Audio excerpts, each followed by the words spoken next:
Agora você vai ficar por dentro de tudo o que acontece na Baixada Santista, no Brasil e no mundo. No ar, ponto a ponto, a informação em primeiro lugar. A apresentação, Eduardo Lucas, com participação de convidados especiais. Ponto a ponto, conectado com você.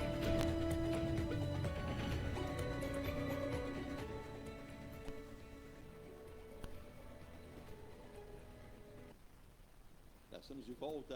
Agora você vai ver até uma imagem diferente. Mudamos a nossa câmera aqui, tivemos um pequeno probleminha técnico, mas fomos ao intervalo e voltamos já restabelecidos com áudio e qualidade de vídeo também para todas as plataformas. A nossa Rádio Star News para todo o planeta, né? 24 horas com muita música e informação. Lembrando que estamos lá em nome de Muniz Logística, Soluções de Comércio Exterior, Forte Vistorias Automotivas, com 9 endereços na Baixada, no Vale do Paraíba e também em São Paulo, em G Plus, consultora incorporadora, que tem à sua disposição residenciais como Mykonos, Ilha de Malta e Bali, para que você possa adquirir. Também a Ingelife do grupo Caçulinha, com o residencial Piazza Torino, na Conselho João Alfredo 363, no Embaré. Adquira uma dessas unidades e com grandes novidades. Para te dar uma boa dica, residencial Bali, recém-lançada há 3 meses, com unidades a 1.190.000. Uma grande possibilidade de você realizar um negócio em Santos, até porque muita gente tem comentado que os imóveis estão muito caros, e a Engie Plus está te dando a condição de você morar num condomínio de alto padrão, para que você adquira o seu imóvel em Santos também. Também saudando o Ronaldo Hammer, Martelinho de Ouro, na Comendador Martins 191, M. Rocha Contabilidade, a sua contabilidade desde 2001, Mecânica Leomar, há 55 anos cuidando do seu carro, e também Tintas e Tintas, vai pintar, pinte com tintas e tintas, e também Escola Santista de Astrologia. De volta aqui no nosso programa, agora sim, restabelece nosso sinal com o doutor Emílio Puime, também com o Ailton Cláudio Ribeiro. Emílio Puime, advogado. Emílio, refazendo bom dia para você aqui na nossa audiência na Baixada do Brasil e no mundo. Bom dia, Eduardo, bom dia, Ailton. Bom dia, Virgínia, bom dia, ouvintes e internautas. Hoje nós vamos retomar mais algumas perguntas daquele questionário dos nossos ouvintes, vamos. Porque a dona Miriam lá do Guarujá perguntou que faltou pergunta que ela fez. Não faltou, faltou só eu perguntar para a resposta que será aqui do nosso querido doutor Emílio Puime. Bom dia ao Antônio Sanches, no Guarujá. Diz que o Guarujá está um calorzinho gostoso, mas também um tempo friozinho. E segundo ele, logo cedo, por volta das 6h30 da manhã, um céu azul com um tom alaranjado. Olha, eu não vi essa imagem, mas esse muito bonito e nada como um friozinho aqui no nosso litoral, né? E ele está mandando aqui um abraço especialíssimo, né? E diz que o Campeonato Brasileiro, a Libertadores, a Copa do Brasil deveriam ser todas entregues ao Flamengo. Porque, segundo ele, é uma vergonha que está sendo feito Libertadores Flamengo, Brasileiro Flamengo e Copa do Brasil Flamengo. Muita gente está comentando isso também, né? Que em prol do Flamengo tudo, em prol aos outros clubes nada, né? Eu não vi o jogo de ontem, mas o de quarta-feira da Copa do Brasil, você veja que o VAR traçou a linha errada, né? E anulou um gol válido do Palmeiras contra o Flamengo. Dizem que o VAR veio para errar. Não veio para acertar. O VAR veio para confundir, não veio para auxiliar. Então é meio complicado, né? Vários clubes têm reclamado, mas essa coisa de Flamengo, né? E ontem ficou muito chato também, vários jornalistas de São Paulo, como o Juca Kfouri, o PVC, lamentando que não acontece em São Paulo, acontece no Rio. A presidente do Palmeiras foi impedida de passar no estádio à frente do espaço reservado ao governador do estado, Cláudio Castro. Seguranças com nenhuma educação. A gente costuma dizer que futebol não é o lugar melhor para se encontrar gente educada, principalmente fazendo segurança, com todo respeito. Mas isso que em São Paulo normalmente não acontece na Vila, não acontece no Pacaembu, não acontece no Morumbi, mas os cariocas precisam se reinventar. Alô, prefeito Eduardo Paes, que diz que o Rio de Janeiro é um paraíso, só se for dentro da casa dele, porque não é bem assim não. Ou estou errado, meu querido Ailton Cláudio Ribeiro, consultor tributário, auditor fiscal já aposentado, advogado e torcedor do Flamengo. Não é torcedor do Flamengo. Santista, sou sócio do Santos. Então tá bom. Eu não nego meu DNA. O Emílio disse que viu ontem, ele ficou com saudades, ele assistiu a Ilha de Lost. Seria o Rio de Janeiro uma Ilha de Lost melhorada? Olha, para uns é a Ilha da Fantasia. É bem por aí, viu? Bem por aí. O grupinho ali é a Ilha da Fantasia, né? Patrão, mas, o avião, patrão, né? É verdade, o Tatu. O Tatu e o outro personagem do... Isso. Olha, fantástico. Mas bom dia, Edu, bom dia Eduardo, bom dia, Virgínia. Eduardo, saudar aí, porque ontem foi dia do advogado, coincidiu com a data do Dia dos Pais. Aí espero que todos tenham tido um excelente dia. O advogado sofre tanto na labuta que o feriado. Não, a data dele cai no domingo. Caiu no domingo. Para ninguém lembrar. Para ninguém lembrar, mas nós lembramos, sim. Tem toda uma semana aí, acho que extensa de profissional necessário. Com certeza, porque não dá para a gente voltar a retroceder à civilização, né? Sem advogados, as pessoas resolveriam tudo na base Agora, Ailton e Emílio, uma tragédia como essa que nós fizemos na sexta-feira, das pessoas usarem a imagem, montarem redes sociais com o nome e foto da pessoa para extorquir, para pedir dinheiro. Quer dizer, é um absurdo, né? Além da falta de respeito para com o próximo, ainda cometendo crime. Com certeza. Desculpa, eu passei acho que na frente do Edu. Eduardo, perdão, pessoal. O que eu falo é o seguinte, as pessoas quando receberem e-mails, ou mesmo esses SMS, olha, informa aqui, atualiza ali, estou pedindo doação, por favor, chequem bem as informações. Se forem boletos, essas coisas, vão aos seus aplicativos correspondentes, liguem para o gerente do banco, confiram as informações. Não vão clicando em links, não vão atendendo pedidos de doações, porque geralmente por trás disso daí, muitas vezes por trás disso daí, tem pessoas que são realmente estelionatários, né? Tome muito cuidado. Teve uma senhora aí recentemente que perdeu milhares de reais porque achou que do outro lado da linha tinha acho que o Schwarzenegger ou o Johnny Depp, um desses famosos aí de Hollywood.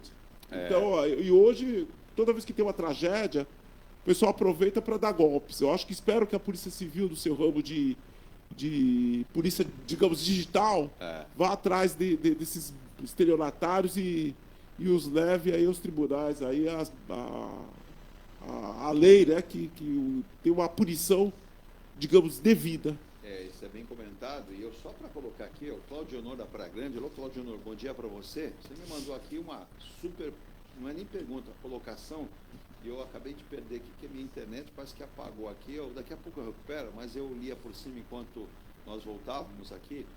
Ele diz o seguinte: meu nome é Cláudio Moreira e eu tenho um sobrinho que trabalhou na antiga Passaredo, segundo ele, que era o nome original da empresa, na área de manutenção. Diz que a empresa, pelo menos anteriormente, era muito séria e trabalhava muito em cima da manutenção dos seus aviões. Mas o seu sobrinho deixou a atual empresa, que foi uma fusão, uma modificação, justamente porque nas planilhas de manutenção das aeronaves, você tem um quadro mensurado a cada parada de aeronave, e não eram cumpridas na ticagem, que é feita item por item, né? Então ele se surpreendeu num voo com o aspecto do avião, e ele cita, se eu vi sim, viu, Claudio? Vocês perguntam em relação a... Eu vi a escritora, né, a autora do livro sobre a tragédia da Botkiss, relatando que foi fazer um voo e ele não tinha ar-condicionado. Perguntando para a comissária de bordo, falou, não, no chão ele não tem ar-condicionado, só funciona quando está no ar. Quando ele estava no ar também não funcionou. Teve um passageiro que tirou até a camisa. E ele cita que ele não pediu para omitir o nome do sobrinho, mas que trabalhava como mecânico de aviação na empresa, que ele acabou desistindo porque havia o relato seguinte: substituições de componentes e peças, manutenções de algumas partes, que era dito para não ser feito naquele momento. Ô Emílio, o negócio já me arrepiou aqui. Claudio, um abraço para você, obrigado pelo carinho, pela atenção. Você disse que você estava desistindo de assistir o programa e ouvir porque não estava com qualidade, né? Já voltamos, a Virgínia ávida ali, e aí você mandou a sua pergunta e houve a resposta aqui. Depois o Ailton vai comentar, mas Emílio, isso é de arrepiar, né? E até eu, quando abri agora há pouco o G1, dizia que o avião da Voipaz, ou Voipaz, né, como cada um quer dizer aí, a sua pronúncia, que caiu, ele havia passado por manutenção após um dano estrutural. E segundo eu vi do CENIPA, todo avião que tem um dano estrutural tem que ficar em solo, até que sejam feitas todas as averiguações e se passa pelo um rito, né, de aprovações. Caso contrário, não pode voar. Esse avião estava voando. Pois é. Aí já começam a aparecer as notícias aí, que só vão complicando mais a situação, né?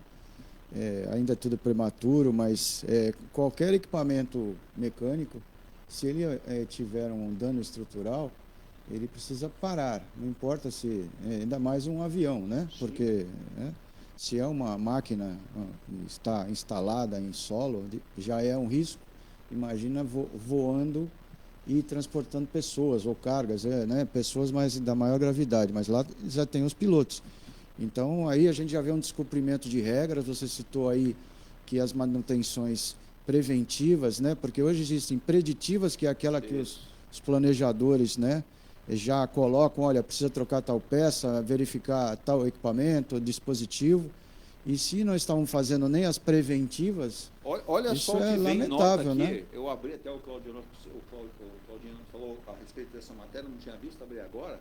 Problemas com o ar-condicionado eu tinha visto. Agora, falha no sistema hidráulico, aquilo que até o Ailton comentou, que é bastante importante. Maior gravidade. Porque se Problemas de contato anormal com a pista, o piloto muitas vezes tinha que ir pela capacidade dele de pousar.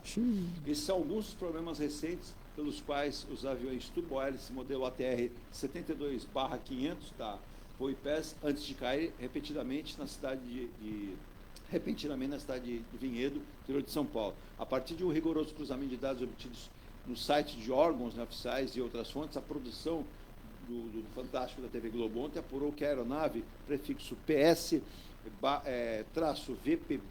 vinha enfrentando uma série de paradas para manutenção. Tudo começou no dia 11 de março e não tinha parado até agora. Essa mesma aeronave já tinha parado por uma série de problemas. Ela, 2 dias atrás, tinha enfrentado um problema de uma pane hidráulica no ar e teve que fazer uma descida num outro aeroporto para se checar isso. E ela seguiu o voo. Inclusive, uma passageira que pegou nesse voo citou que o avião teve problema durante o voo e o piloto disse que teria que descer em um aeroporto, uma cidade mais próxima, para poder voltar ao voo. E aí o que diz aqui, segundo se apurou em um contato feito pela reportagem do Fantástico, que um choque da cauda do avião com a pista, essa batida causou um dano estrutural nessa aeronave, segundo o relato até do sistema de manutenção da empresa. Então, quer dizer, houve um colapso estrutural com a pista, com o solo. A gente sabe que uma batida de uma cauda de um avião, ela é preocupante, e esse avião estava voando.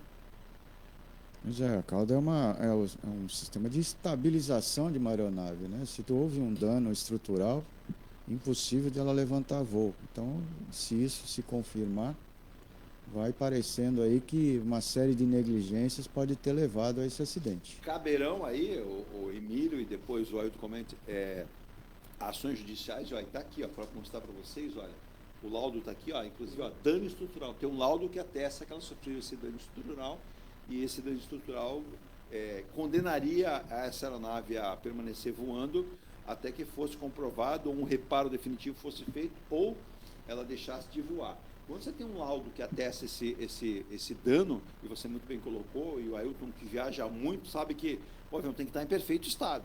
Qualquer que seja, por menor que seja, Emílio, um dano, ele chama atenção. Você trabalha com vidas, foram 62 vidas. Eu acho que agora, entendo, que vão espolcar ações contra a empresa, porque não somente daquelas pessoas que viajaram, né, ou os seus entes que, infelizmente, faleceram, mas perda de vidas, né? Uma irresponsabilidade, se isso for realmente confirmado, e eu não tenho por que duvidar, porque o Fantástico é um programa sério, de uma emissora séria, e quando você atesta com documentos, tem muita coisa errada. Bastante. Seria bom, né, que a imprensa investigativa fizesse um pente fino nas companhias aéreas. Nós temos hoje diversas companhias como essa Voipés, né, que fazem voos regionais com aviões pequenos, e pouco se sabe a respeito da manutenção, como é feita os cuidados, para até chamar a atenção aí da ANAC, né? A ANAC, que é a agência que toma conta disso, precisa, no dia que aconteceu o acidente, eu vi lá os 2 representantes assim meio perdidos naquilo que se referia à companhia, à aeronave, né? Porque a aeronáutica ela vai verificar outra coisa, o acidente.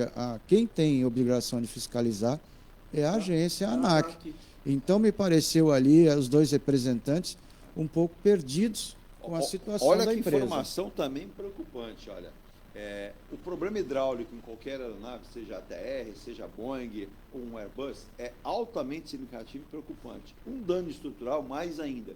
Que tipo de correção foi efetuada pelo grupo Voipás na sua manutenção para disponibilizar a aeronave num voo novamente? Questiona o comandante Rui Guardiola. ele que é pioneiro do uso do ATR no Brasil, o primeiro piloto, né?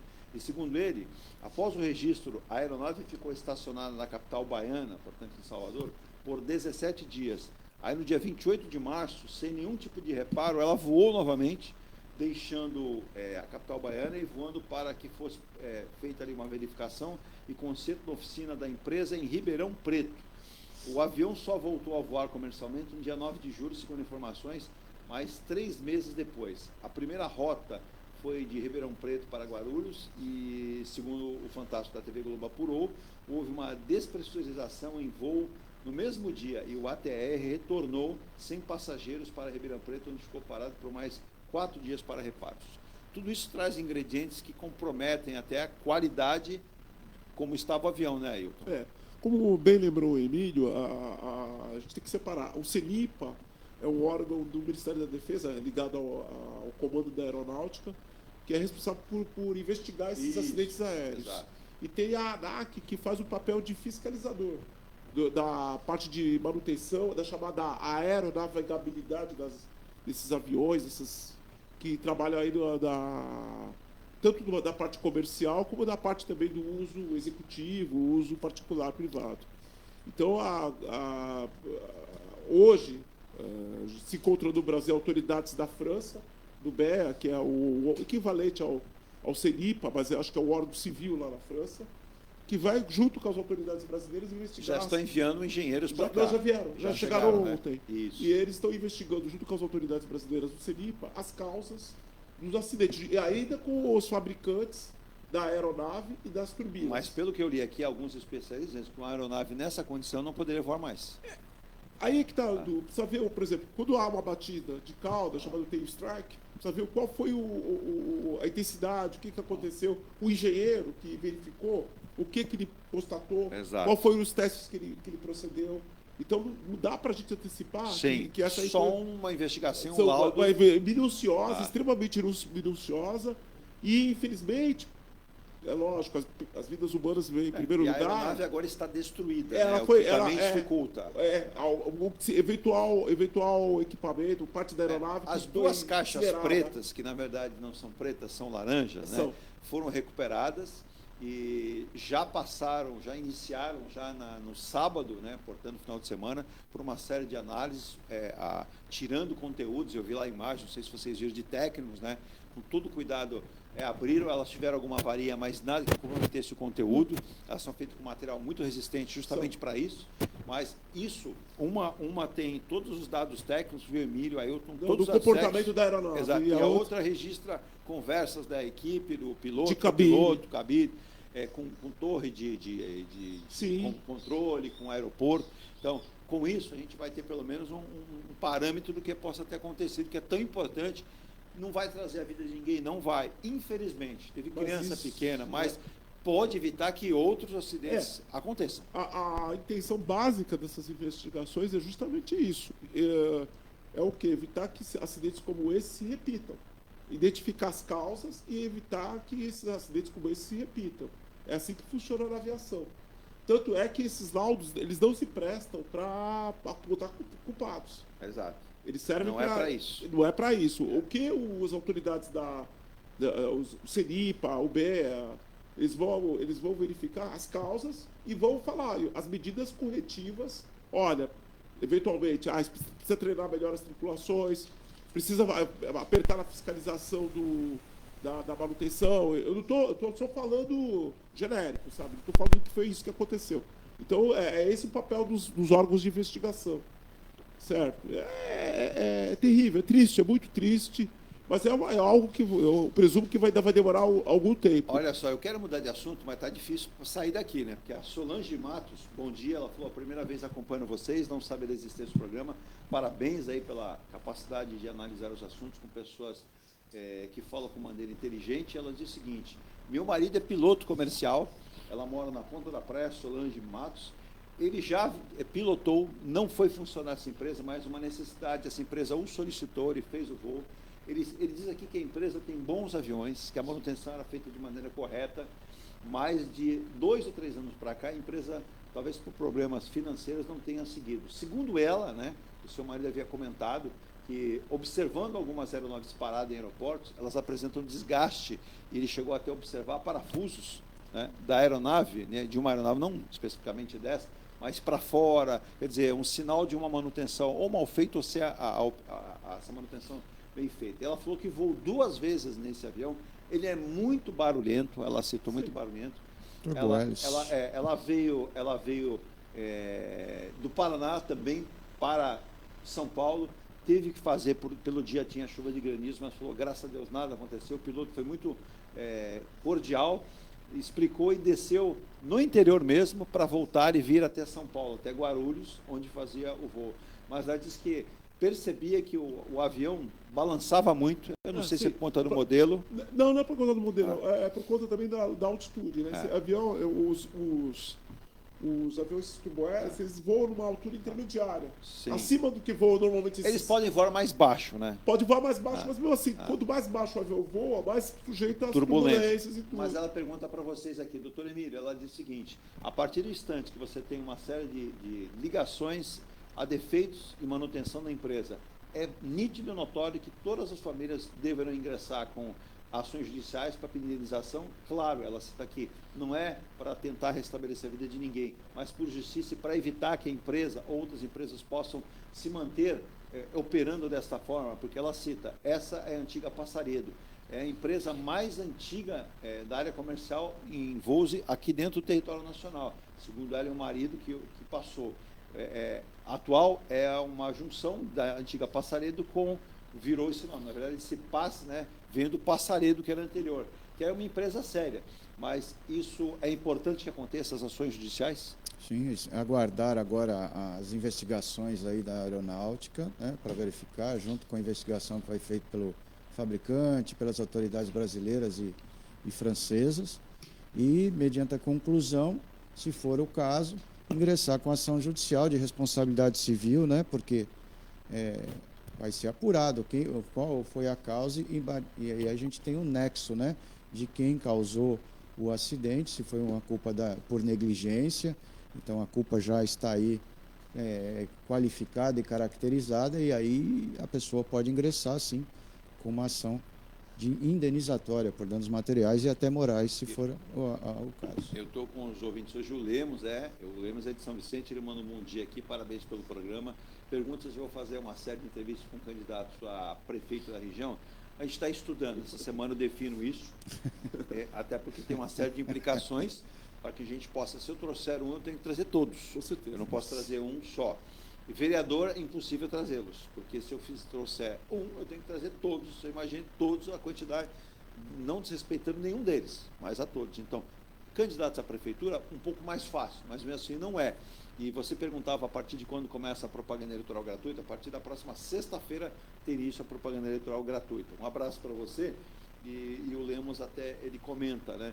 Qual é o raciocínio de vocês em relação ao que aconteceu no final de semana em Santos, em um restaurante, e se não seria possível aos 2 advogados, ele já está colocando vocês nessa situação, né? Indicarmos utilização de detector de metal, como um garçom adentra o ambiente de trabalho armado com um revólver 38. E, na minha humilde opinião, não sou advogado, sou um engenheiro de formação, mas já aposentado, descansando um pouquinho. Não seria possível ter um detector de metais, ou mesmo o restaurante poder avaliar o que cada um traz no dia a dia do trabalho? Aí eu já não sei quem vai responder, o Emílio e o Ailton, porque é muita pergunta para eu, que não sou advogado. Isso, em tese, é possível. Obrigado, né? Lemos. Não é problema, mas isso vai causar um transtorno muito grande, não só para o empresário, um custo, que vai aumentar o preço da alimentação, mas também vai trazer constrangimento aos clientes. Então, isso é uma medida impossível, no meu modo de ver, de ser implementada, desnecessária até, né? Porque é um caso em quantos aí que a gente tem de ocorrência, né? Isso é um caso esparso que aconteceu. É preciso sim que a polícia apure com muita rapidez para verificar do que se tratou, né? Como esse funcionário, porque há relatos lá de uma testemunha que também é funcionário, que teria ocorrido uma discussão dos dois nos fundos do restaurante, e de lá já se ouviu um tiro, os dois saíram correndo, houve uma briga que desarmaram até o autor do crime, né? Então é preciso apurar, mas se é um fato isolado que não demanda esse tipo de coisa, eu sou contra. Até em escolas nós colocarmos detectores de metais, isso é desnecessário e constrange as pessoas. E mais, não vai resolver a situação. O que acho que cabe, né, Ailton, por exemplo, não... me parece que um dos dois aí já havia sido garçom, por exemplo, na churrascaria Tertúlia, tinha uma exposição de mercado boa, bem referendado, bem recomendado. E o que normalmente o patrão faz, muitas vezes é pedir o atestado de antecedentes, se a pessoa tem algum tipo de problema, isso é natural, é possível, é cabível, né? Agora, como muito bem colocou o Emílio, você imagine colocar na entrada do restaurante um detector de metal. O próprio cliente vai se sentir um pouco assim... vai afugentar o cliente. Exato.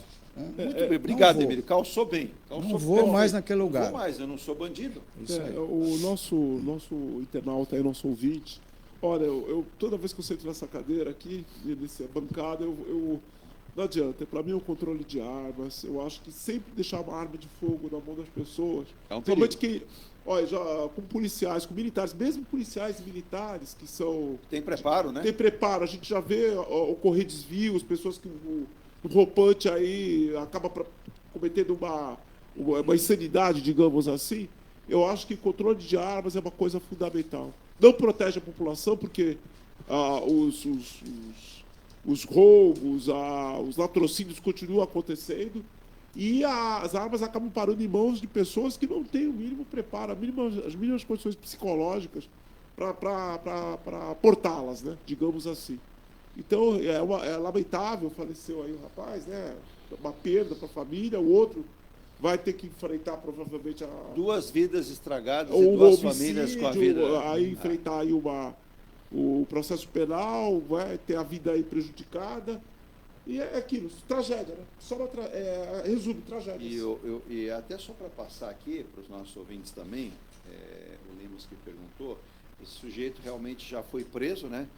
O garçom que atirou e matou o colega no trabalho foi preso ontem à tarde no município de São Vicente. Ele estava se escondendo em uma escola lá na cidade de São Vicente. Houve um cerco da Polícia Militar, com uso até o emprego do Águia 1, um helicóptero da Polícia Militar. Ele foi detido, né? Ele que é o Rafael Pereira da Silva, de 36 anos, ele que atirou 4 vezes. E aí eu vou perguntar para os 2 advogados aqui também, né? O Emílio, ele atirou um tiro foi na cabeça, ninguém atira na cabeça para assustar, e mais 3 tiros onde pegou cervical, pegou a lombar, e ele tentou atirar novamente, mas um outro funcionário do restaurante colocou a mão na arma, segurou e a arma travou, porque ele não conseguiu disparar. Isso é um indicativo de que ele pode ter premeditado, ter pensado, porque levou uma arma, ou mesmo, né? E ainda esse fato que também vocês perguntam, alguns ouvintes, é verdade que ele roubou? Não, ele não roubou, né? Ele foi lá e tirou, na verdade não deixa de ser lá um delito, mas ele tirou R$75 do caixa e foi embora normalmente.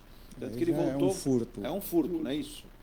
É isso. Isso já é um furto, né? O roubo é mediante violência, claro que a violência está ali explícita, aí depende da autoridade policial e do Ministério Público como vão enquadrar isso na denúncia e até no inquérito, mas a princípio é furto, mas ele cometeu antes disso o crime de homicídio. E aí você cita aí os 4 tiros, um até na cabeça, Isso. Então aí já tem uma qualificadora da crueldade, né, mediante arma de fogo. Então ele vai ser aí denunciado muito provavelmente pelo Ministério Público por homicídio, né, concretizado, né, matou uma pessoa, qualificado, vão colocar a motivo, ainda vai ser apurado qual foi o motivo, né, porque ele alega que teria havido um estupro na sua companheira e tal, então isso é motivo fútil, torpe, então são qualificadoras do crime de homicídio que fazem com que a pena, né, ela seja aumentada na hora que o juiz for fazer a dosimetria, ou seja, ele vai calcular o tamanho da pena. Então, essas qualificadoras, motivo fútil, torpe, né, são alguns deles, e vão criar um aumento na pena, a qual ele vai muito provavelmente ele é confesso. E também se a vítima teve condições de se defender ou não. Isso vai... Todos são qualificadoras. São agravantes, qualificadoras que agravam a pena só. O João Luiz aqui manda um abraço, bom dia. Ele mora no bairro Gonzaga. Ele disse que ele está mandando um abraço. É o Mário que me questiona esse também. Um abraço para o Mário também. Ele diz o seguinte, como o ser humano é estranho, né? Tivemos a rua... Nós passamos ali, mais ou menos 1 hora depois do que aconteceu, estávamos no Gonzaga, e a rua estava interditada uma boa parte, polícia na calçada, muita gente ali na rua, e ele diz, enquanto havia um crime como esse, pessoas transitavam normalmente, dando risada, indo para tomar o seu chopinho, mas esse fato atrapalhou a vida dos moradores daquela rua. Alguns bons restaurantes ali foram apenados porque tiveram a sua entrada, a rua fechada, e ele diz o seguinte, que o ser humano precisa passar por uma reflexão total, porque, independentemente, já tínhamos aí o pesar do acidente aéreo na sexta, no sábado à noite aqui em Santos, essa violência. Onde vamos parar? O Ailton, não sei, o ser humano não tem freio, né? Não tem freio, mas eu não sei, eu relativizo, sabe? Porque muitas pessoas talvez até desconhecessem o que ocorreu de fato. Correto. Então, às vezes tem a polícia lá, mas pode ter sido um acidente, pode ter sido acontecido... Eu achei que quando passei tinha sido um assalto. Um assalto, uma desinteligência, alguma coisa. Então, às vezes as pessoas não têm noção do que realmente se passou dentro do outro estabelecimento. Mas está faltando filtro, literalmente, muita gente. Tem. Eu acho que, por muita exemplo, gente. Eu acho que é terrível quando as pessoas, por exemplo, utilizam esses eventos para dar golpes, como foi no bloco anterior, como foi comentado, ou para fazer memes, para caçoar com as vítimas, com o autor, que na verdade são tragédias. E é aquilo, o aspecto social que a gente tem que lembrar. Armas de fogo, uso restrito, tem que ser bem filtrado o acesso a elas. E é um negócio incrível, né, Virgínia? Por gentileza, gente, só passa o nosso WhatsApp de novo, tem um vídeo perguntando aqui que nós não temos nosso WhatsApp divulgado. A gente em breve vai ter na tela aí para você acompanhar, mas por favor, aí, ô Meire, obrigado pelo puxão de orelhas aqui. A Virgínia vai passar o nosso WhatsApp para você. Aí diz como o ser humano gosta de colocar historinhas no meio de tragédias. Tem umas que são reais, tem outras que são muito para motivar, né? O lado dessa pessoa. Alguns influencers usando o acidente. Já tem, por exemplo, um influencer que ele foi dado como morto, que ele estaria na aeronave, mas não estava. Ele disse que as pessoas têm que respeitar, principalmente aqueles que morreram, né? E ele, graças a Deus, está vivo, mas lamentando muito. E, em contrapartida, a mãe da médica que faleceu disse que não foi tragédia, não foi fatalidade, foi uma tragédia por omissão da empresa. Já nós tivemos o caso de uma outra médica que não embarcou. O pai dela pediu que ela não embarcasse, porque ele não sentiu algo bom. Ele disse a ela para que não viajasse. Então, isso faz parte, viu, Sônia, também das questões populares, né? Respeito todas, mas é importante. Vigile nosso WhatsApp. 13-998-05-8709, repetindo, 13-998-05-8709. Bom, passaram esses dois assuntos que eu não queria nem que acontecesse, mas tivemos que comentar. Vamos voltar para o nosso rito natural e que as investigações continuem em relação ao acidente, que as investigações sejam bem apuradas em relação a esse assassinato que aconteceu no sábado, lamentável. Você, Lemos, perguntou aqui, o restaurante deveria fechar as portas? Não sei, assim, há um desgaste da imagem do ponto comercial, sem dúvida nenhuma. Por prudência, em outros casos, a gente sabe que o dono fecha a casa, finge que não existe mais, repagina ela, muda o nome, para abrir, para tentar criar uma nova imagem. Mas não é fácil. Agora, é complicado, porque muita gente vive... Aquela cena que você cita, se eu vi, o doutor Emílio não viu, não sei se o outro viu, das pessoas que lá já estavam jantando, saindo correndo. Sim. Quer dizer... Só houve tiros. Exato, 4 tiros. E você fala, alguém matou alguém ali? Eu vou ficar esperando para ver se vão me servir. Não. Então, é muito... E não culpo ninguém por ter feito isso. Eu acho que se eu tivesse lá, teria feito o mesmo. É uma reação natural do ser humano, né? De proteção, Porque se tem gente defender. que está dizendo aqui, o Arthur, que é de Cubatão, falou assim, eu nunca fui nessa casa...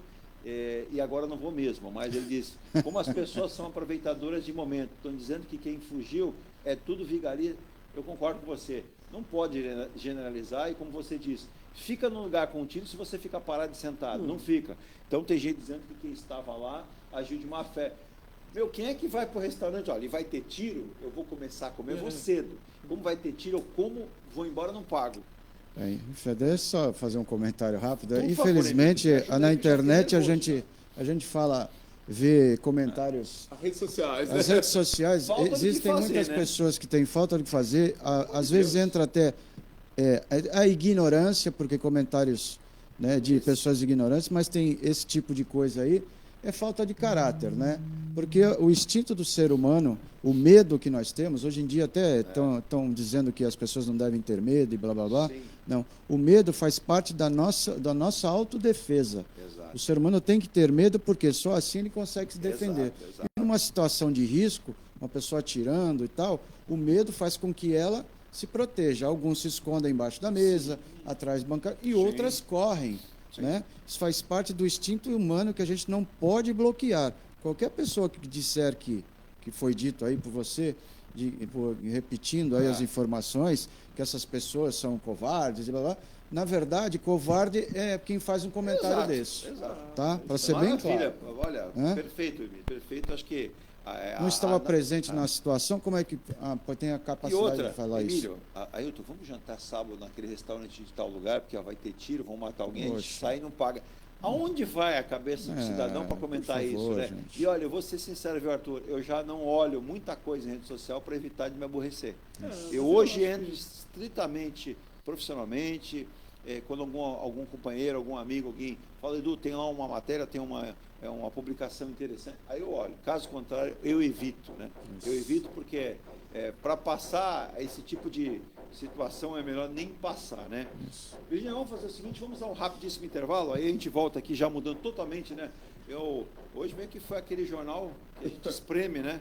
E sai sangue, mas não era tragédias, nossa... no final de semana. Mas eu vou colocar alguém que aqui vive um outro pensamento, que é o ministro Fernando Haddad, que aposta, né, em queda de preços e pede cautela na análise, porque na sexta-feira eu dei aqui, né, em primeira mão, naquele momento saía ali a nossa questão inflacionária, né, o índice de inflação de juros, que trouxe surpresas ruins, mas manteve pressão aí no Banco Central. O ministro Fernando Haddad pede essa cautela. A gente vai analisar isso e o Emílio vai responder, viu, dona Meire, do Guarujá, está cobrando mais umas 4 perguntinhas com respostas em relação lá à questão de inventário. Vamos lá, né? A gente vai fazê-lo também. Então, e outra, hein? As pessoas falam assim, poxa, Edu, Brasília não volta ao normal nunca. Volta. A Câmara volta aos trabalhos com foco aí no segundo projeto de regulamentação da reforma tributária. Deputados regressam depois de 3 semanas de recesso, né? Para pegar no breu. Já começaram a tocar, mas agora, segundo soube-se na última semana, na quarta-feira, porque quinta-feira muitos não vão, e sexta, já viu, né? Sexta é final de semana, já tem que descansar, a gente está cansado. O acidente da Voo e PES diz que deixou muitos deputados assustados, tem alguns que estão pensando em não viajar de avião agora, momentáneamente, mexeu com o emocional deles, né? Pois é. Isso é normal acontecer, né? Então, Mas acontece tão poucos acidentes, na Não, e verdade. muitos deles também viajam com aviões O da FAB. o né? Ailton, Não, deixa eu aproveitar, antes desse intervalo, eu vou tomar um café com bastante açúcar, porque o Arthur mandou essa notícia aqui. Como é que o cara pensa que alguém sabe que vai acontecer um negócio para não pagar a conta? O Arthur, sabe? Não dá, né, Arthur? Eu entendi a tua revolta. O Ailton, você tem ido, até por conta familiar, aí tem gente perguntando aqui, Jesus, se uma viagem de Cascavel pode formar gelo na nave e o avião cai, imagine uma viagem daqui para a Europa. Nós temos aqui o Ailton que tem feito essa viagem, questão familiar. O Ailton, imagine que um voo, que são aeronaves maiores, mais modernas, mais preparadas. A gente, é claro, a gente torce para que nunca caia um avião desse. E não tem que cair mesmo, né? O avião é um equipamento seguro? Mas quando ele sobrevoa em viagens de 14, 15, 16 horas, tem gente aqui dizendo que, eu vou dar aqui um exemplo, né? A dona Marilda aqui, que é de São Vicente, diz assim, jamais entraria num avião que faça 10 horas de voo. Ela fala, imagine viajar para Japão, China, esses lugares, jamais faria. Não aguentaria, talvez morresse do coração. Mas não é bem assim, né, Elton? Explica para os nossos ouvintes do intervalo. Eu vou falar para a nossa ouvinte aí, nossa internauta, que não é a duração do voo que o torna mais arriscado ou menos arriscado. Exato. E outra coisa, as aeronaves, se operadas dentro dos limites dela, os limites que o fabricante prevê, que o fabricante testa, eu posso dizer que há é quase lotérica a chance da aeronave sofrer um acidente, alguma coisa.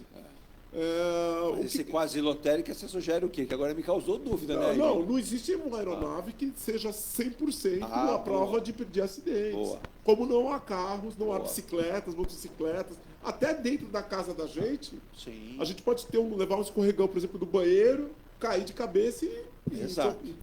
falecer. Exato. Entendeu? E a aviação também acontece a mesma coisa. Então a chance de acontecer aquilo passa a ser uma chance lotérica, porque todos os cuidados, a tripulação foi bem treinada, tudo que deveria acontecer para evitar o acidente foi tomado, as providências. Então, só uma combinação altamente improvável de fatores de eventos é que geraria ou que gerará um O acidente. seu Lúcio Tadeu, primeiro você falou assim, pintou o campeão, o Santos vai ser o campeão, segundo ele está todo feliz da vida, menos, né? Ganhou do Paysandu de novo, né, Emílio? Menos, né? O Menos. Santos está assim, à espera, não tem aquela espera do milagre, o Santos é à espera do Guilherme. Boa. Se o Guilherme joga, Tá bem. o Santos vai bem. Se o Guilherme não joga, o Santos vai mal. Se ele joga, mas ele não está muito bem, o Santos vai mal. E nós estamos assim, à espera do Guilherme. Eu posso falar uma coisa? Não, ele só diz aqui, viu, Ailton? Viajei muito por questão profissional na minha vida e toda vez que viajava, minha esposa sabia, se eu não tomasse um calmante, eu não entrava nem no avião. Peguei algumas viagens, ele cita aqui, uma vez tinha uma viagem para o Chile que quase morri de infarto, porque o avião chacoalhou, o avião desceu, ele cita aqui... Tem explicação. Ele cita aqui turbulência. Ele falou assim, pensa num avião que parece que o avião brecou, e o avião não breca, mas a gente veio para frente. Eu cheguei pálido, ele cita que chegou a fazer algo na calça, fala aqui, e ele disse o seguinte, depois daquilo fiquei 6 anos sem viajar de avião, fiquei pálido, cheguei lá, passei 3 dias sem dormir, e ele disse o seguinte, sou literalmente um cagão para viajar de avião. Mas ele disse o seguinte, o que é um medo do homem antes de embarcar, antes de entrar, eu já chegava com medo, parece que quanto mais medo, mais eu atraía. Não, na verdade não é que mais atraía, é que é o estado psicológico, né? A pessoa está chegando na casa, como eles falam italiano, de paura, né? De medo e tudo, a pessoa, qualquer chacoalhada com o avião dá, qualquer coisa... Vou falar uma coisa, viu? Uma vez eu saí daqui de São Paulo para fazer um jogo do Santos no Rio de Janeiro, chovia a cântaros, né? O avião, Ponte Aérea São Paulo-Rio, o Emílio, balançava que nem o lombo do jegue, sabe quando balança no meio da terra, né? E aquela água batia na janela, você olhava, não via nada. E aí a comissária, com aquele sorriso assim, era o meio que sorriso do estou preocupada e não posso passar isso para você, Exatamente. né? Sabe aquilo? Eu sei o que está acontecendo, mas eu não posso falar. E de repente ela senta na cadeirinha dela e se afivela lá, né? Ela é obrigada também. E aí o piloto falou assim, senhores passageiros, esse é o voo 343, aqui é o comandante Emílio Ailton Cláudio Ribeiro Puimi, fiquem tranquilos, nada vai acontecer, estamos passando uma pequena turbulência, mas em breve já estaremos restabilizando o voo, tranquilo, a empresa tal agradece a vocês, uma boa... Pô, mas pera lá, meu, dá um medo desgraçado, Ailton. Não, dá um medo, mas veja bem, o piloto pode se desviar dessas regiões que tem temporais, raios, alta formação de gelo, foi o caso que foi a hipótese que foi aveitada aí Eles recebem esses mapas também. Mas aí eu lembro que um passageiro ainda gritou um palavrão. Não vou falar aqui. Não dá para ver o aeroporto. Quando a gente chegou no Rio, chovia muito, não dava para ver. Mas aí é aquela história. Por instrumento. Exato. Tudo. Essas aeronaves não são para pouso visual. Ela tem instrumentos, tem todo um balizamento de pista e a torre indica o momento certo. Então, que o voo foi... Só que também é o seguinte, quando o voo desceu, depois você olhava assim pela janela, você via do lado do mar, né? Não, lá no Rio de Janeiro, quando você chega no Santos Dumont, você praticamente molhar o fundilho, né? Na hora que ele chega... É normal. Eu acho que tantas vezes que a pessoa vai... É como... Para mim, eu acho mais impressionante. A corrida foi pelo toalete, depois que desce do avião. É mais impressionante subir e descer em Congonhas, por exemplo, do que no Santos Dumont. Porque em Congonhas você vê aqueles monte de prédios, aí quando você olha para baixo, você já viu os prédios lá embaixo. Depois do acidente do avião da TAM, foi feita uma projeção. Foi feito uma área de escape. Maior, para que o avião, inclusive, se tiver que parar, vai parar ali mesmo, né? Com todo um Em preparo. tese, né? Em tese. Ilimitaram. Porque o avião da TAM foi lá do outro lado. Eu gosto de advogados por isso. Em tese, vai parar. E limitaram também o porte das aeronaves. Exato. Isso. As ranhuras na pista. As aumentar. ranhuras. Os grooves que eles chamam. Isso. Aquele ponto que foi ampliado ali tem um concreto que, na verdade, é o seguinte, ele não endurece nunca. Quando as rodas, os pneus da aeronave passarem, espero que nunca precise. Afundam e absorvem a energia, né? A dona Inês Maria, que é piadista, né? Ela falou assim, vocês já foram para o aeroporto da Ilha da Madeira? Não, e nem pretendo Não, ir. nunca fui. Porque meu pai era da Ilha da Madeira, mas eu recebia, né, Virginia, as fotos de parentes. Era assim, viu, dona Inês Maria? Não é mais agora que o aeroporto foi ampliado, mas cabia a cauda do avião e o bico dele. Não cabia mais nada. E um elástico para poder decolar. Era o estilinho. Ela falou que, inclusive, na viagem dela, 28 anos atrás, ela falou que foi na Tamancos Aéreos Portugueses, que era a TAP, né? Não é injusto. A TAP, eu já viajei várias vezes. Uma boa campanha, né, pô? Mas ela falou que passou um perrengue danado, porque ela só foi porque o seu filho mora lá, o marido não queria, eles morrem de medo. Mas ela falou, vai ser aeroporto assim. Ela disse que o avião ele desce com a projeção já de ir para o mar. E o avião não para. Aí, tem um determinado momento, o avião começa... Aí é desacelerar, que só quer dizer, né? Ele vai diminuindo, mas sobrou espaço só para a ponta do avião. Não tinha mais pista. Se o avião errar, é mar. Não, mar, mas também... Aeroportos assim complicados tem... Calma do Ailton. O aeroporto de Florença, eu acho pior, porque o morro, a montanha, praticamente é a direção da pista, né?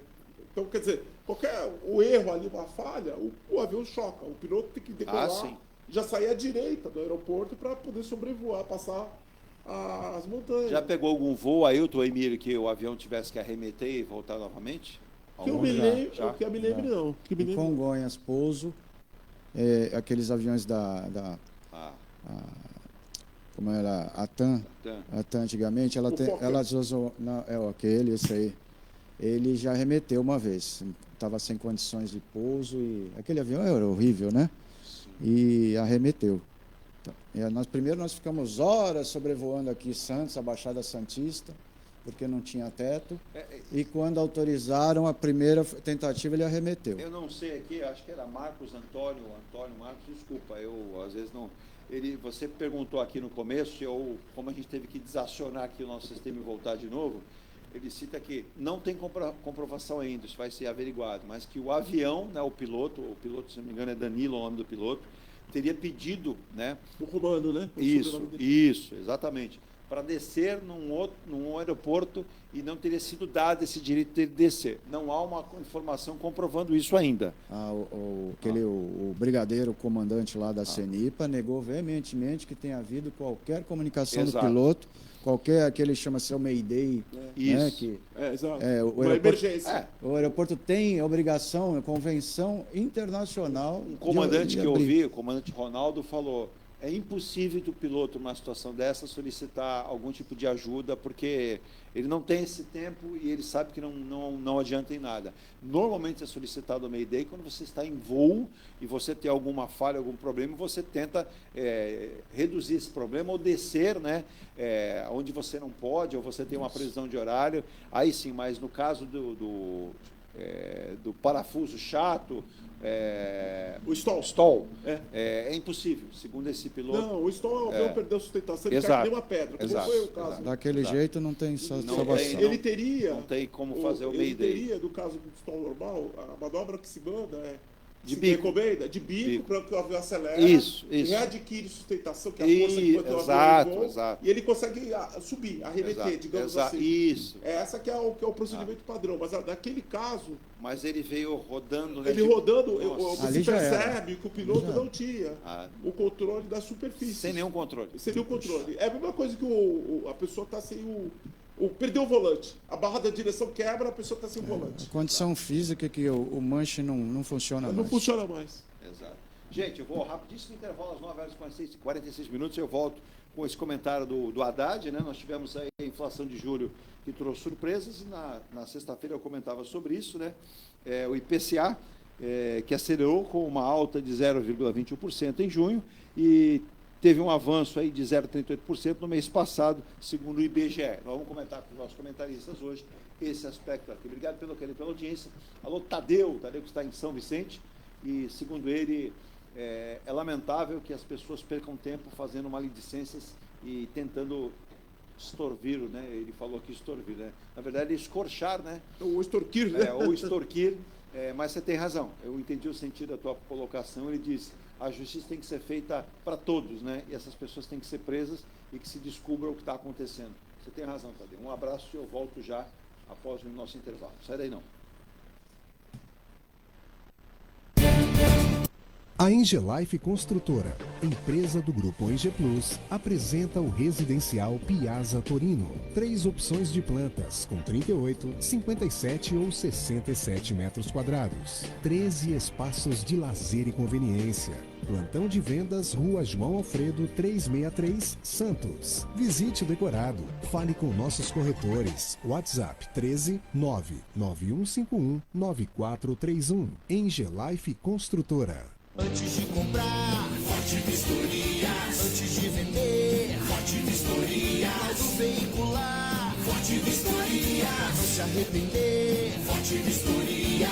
3223-8383. 3223-8383. Forte Vistorias. Atendemos toda a Baixada. fortevistoriasautomotivas.com.br ou ligue 3223-8383. Forte Vistorias.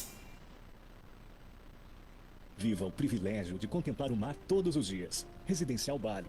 Apartamentos de 98 metros, 2 suítes e 158 metros com 3 suítes, todos com varanda gourmet. Lazer completo na cobertura com piscina, sauna, academia, salão de festas, de jogos, grill e brinquedoteca. Até 100 meses para pagar, direto com a construtora. Excelente localização com a qualidade Enge Plus. Plantão de vendas no local. Rua Coronel Prost de Souza, 19, Santos. Acesse engeplus.com/Bali. Seu carro amassou? Nós da Ronaldo Hammer Martelinho de Ouro temos a melhor solução, com rapidez, agilidade e ótimo custo. Com 20 anos de experiência no mercado nacional e internacional, atendendo ao público em geral e a grandes montadoras. Somos especialistas em martelinho de ouro, funilaria e pintura express. Serviços realizados por profissionais qualificados, utilizando equipamentos e materiais de primeira qualidade. Traga o seu carro para uma avaliação com o mestre Ronaldo Hammer Martelinho de Ouro. Rua Comendador Martins, 191, Vila Matias, em Santos. Telefone 13 97408 5990. Venha morar na quadra da praia. Residencial Ilha de Malta. 2 ou 3 dormitórios, terraço gourmet e até 120 meses para pagar. Lazer completo com academia, piscina, salão de festas, de jogos, grill e brinquedoteca. Plantão de vendas no local. Avenida Almirante Cochrane 32, Canal 5, Santos. Construção e incorporação Enge Plus. Acesse engeplus.com.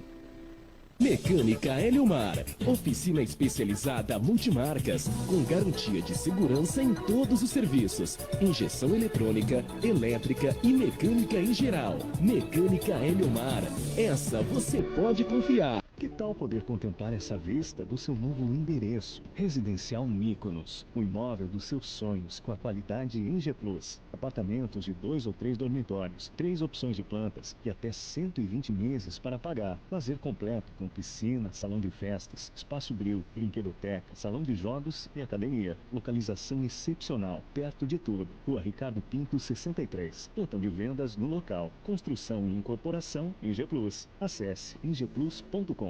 Há mais de 2 décadas, a M. Muniz Logística constrói diariamente uma grande relação de confiança com forte atuação em soluções de comércio exterior. Nossa experiência nos permite oferecer uma gestão completa e integrada dos serviços de despacho aduaneiro, consultoria e logística, com garantia de excelência nos resultados, utilizando a versatilidade dos modais, interagindo na melhor solução tributária, facilitando a tomada de decisão e otimizando a gestão do seu negócio.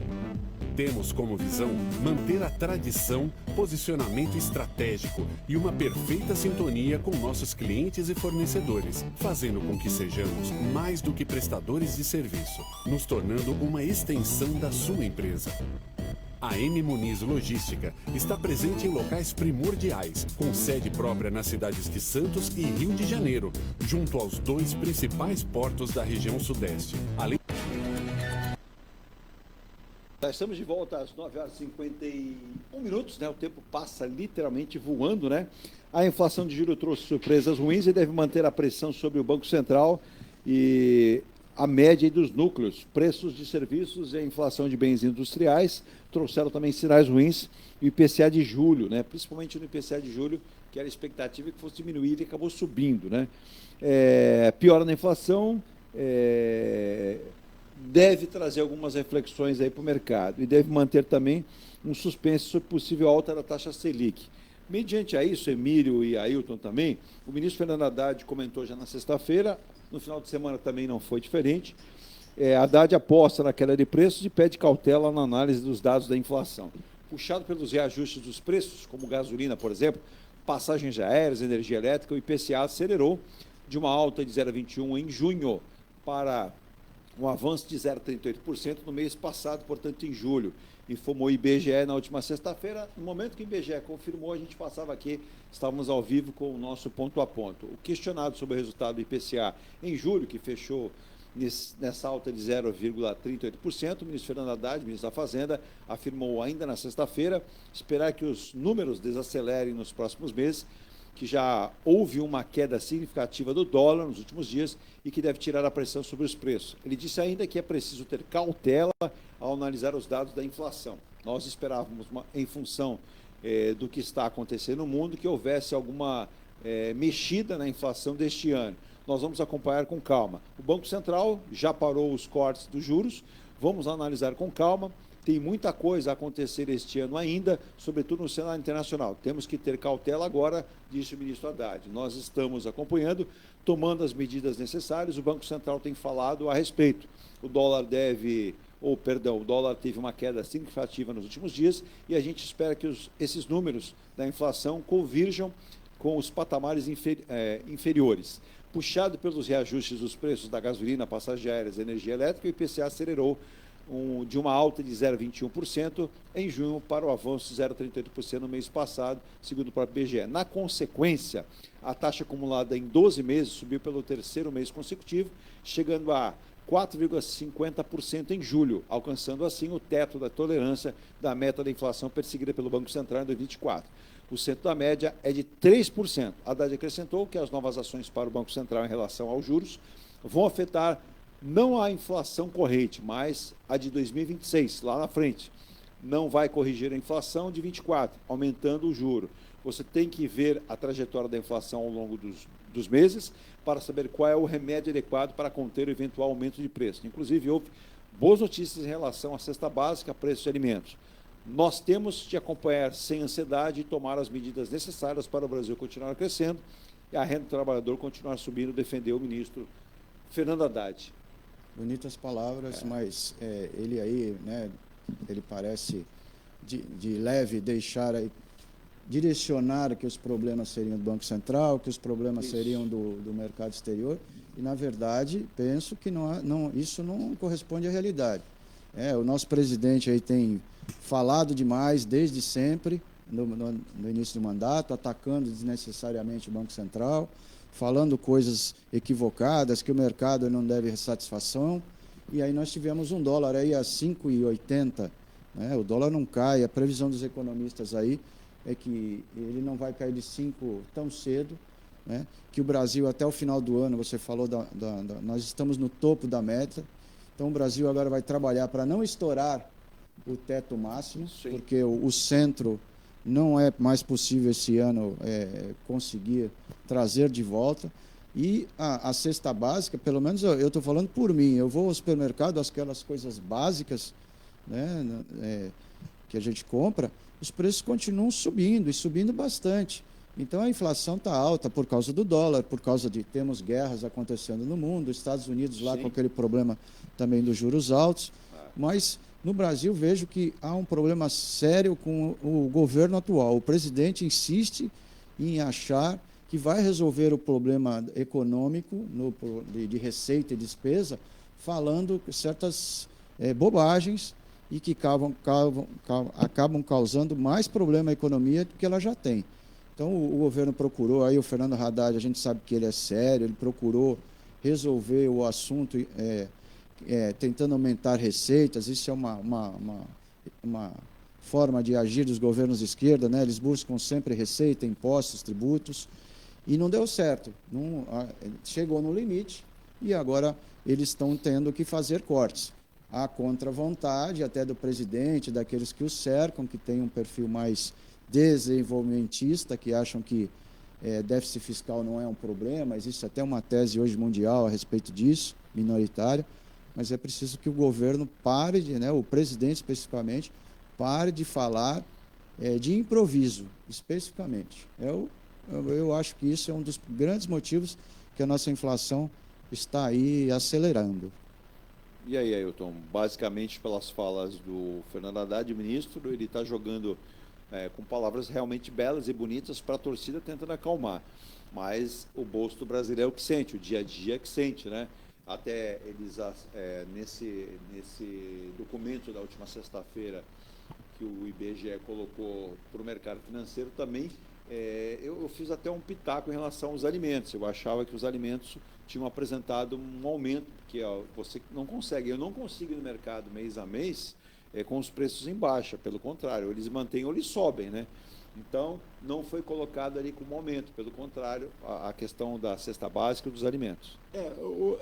Quando a gente tem uma tendência de um viés de subida da inflação, sempre acontece isso. Quando a gente fala de cesta básica, eu tenho a minha cesta básica, você tem a sua, e tem aquela popular. Pode ser que, se nós restringirmos a propriamente dita cesta básica mesmo, a básica, a inflação não tenha sido desse nível que a classe média suporta, realmente. O que acontece? Hoje, com a subida do dólar, o dólar impacta o preço dos combustíveis. Isso aí é mais ou menos porque o Brasil ele exporta petróleo e importa derivados de petróleo. Justo. Então, se o dólar der essa subida, isso aí vai impactar o quê? O preço da gasolina. Exato. Ainda que o governo tente compensar... E puxa tudo, né? Puxa tudo. O preço do frete, o preço dos serviços, as né? mercadorias, os serviços. Que muito da pequena distribuição de mercadorias e bens e a produção de serviços é feita à base de gasolina ainda. Muito se você pegar esses veículos, esses VUCs, esses pequenos veículos, eles são... As motocicletas são a gasolina. Isso. Então, quer dizer, isso aí vai impactar na distribuição dos bens e serviços. Então, não tem jeito, não tem como fugir disso. Agora, vamos ver como é que vai se comportar também o mercado externo. Porque os Estados Unidos houve aí uma perspectiva de estabilização da inflação nos Estados Unidos. Sim. De queda de juros lá. Então, com a queda de juros nos Estados Unidos, também você tem aquela questão do dólar. A pressão sobre o dólar diminui. Sim. Então, é essa a perspectiva. Aquela história, uma vertente da pressão inflacionária parece que tem uma solução, que é o fronte externo. Agora, nós ficamos no fronte interno. Como o Emílio falou, a questão dos gastos públicos, mas me parece, a coisa fiscal, se você me permite, o equilíbrio fiscal. Para você comentar aí para o Emílio, tanto o presidente Lula como o Haddad jogam muita figura do Banco Central. Hoje, por exemplo, a comissão do Senado, encarregada de tentar retomar a discussão sobre a PEC proposta de emenda à Constituição de autonomia financeira e orçamentária do Banco Central, tem uma preocupação aí do governo em cima disso. Quanto mais autonomia, eu entendo que realmente o Banco Central tem que ser autônomo, não dá para ter esse viés ligado justamente ao governo, mas está trazendo uma certa preocupação. E me parece, Emílio, como até na sua fala eu concordo, o governo não tem que ficar discutindo muito o posicionamento do Banco Central. Ele tem que tentar fazer o máximo da sua parte para aí cobrar o Banco Central. Isso. Se eu não fizer a minha parte, como é que eu vou cobrar o Banco Central? Porque o presidente, aí, fazer até uma correção no que eu disse. O presidente, ele tem razão quando ele critica os juros. Acontece no mérito, mas na forma ele está absolutamente equivocado. Ele não pode virar público, ele tem que utilizar os meios institucionais. Ele colocou lá já 4 pessoas lá dentro, né? para tentar influenciar, mas a gente tem visto que os relatórios, as atas, eles têm sido, salvo aquela hora que houve lá um desgaste atrás, que parte queria 0,25%, parte queria manter a queda em 0,5% e tal, mas a última ata, por exemplo, foi unânime. Então, todos eles estão fazendo a mesma análise, até porque eles são técnicos, né? Isso, é que o Lula pegou um pouco de corda, Emílio e Ailton, os nossos ouvintes, mandar um abraço também para o doutor Roberto Monteiro, está mandando um bom dia aqui, parabenizando os comentários do programa, pensou que não teria programa hoje, que a gente começou e saiu do ar. Foi um probleminha técnico, rapidamente sanado pela nossa Virgínia Eficiente, ali, mas voltamos, ele parabeniza, lamenta esses fatos que nós citamos aqui no programa de hoje, deseja a todos uma ótima semana, com muito sol. Obrigado. E não muito calor, né? Se puder, um bom friozinho, que é bom. E segundo ele diz que está faltando um pouco mais de seriedade para a sociedade brasileira, se estamos querendo ter um país mais justo, um país, país, ele cita aqui, mais progressista, né? Tem razão. Bom dia para o senhor, obrigado pela participação, mas a fala do Roberto Campos Neto, Emílio e Ailton, foi a seguinte: bancos lucrativos geram mais crescimento econômico de uma nação. Disse o presidente do Banco Central, Roberto Campos Neto, e disse que pensar que lucro de banco é ruim não eleva a eficiência, né? E aí o Lula pegou corda, o Haddad achou que, bem, também não é por aí só, né?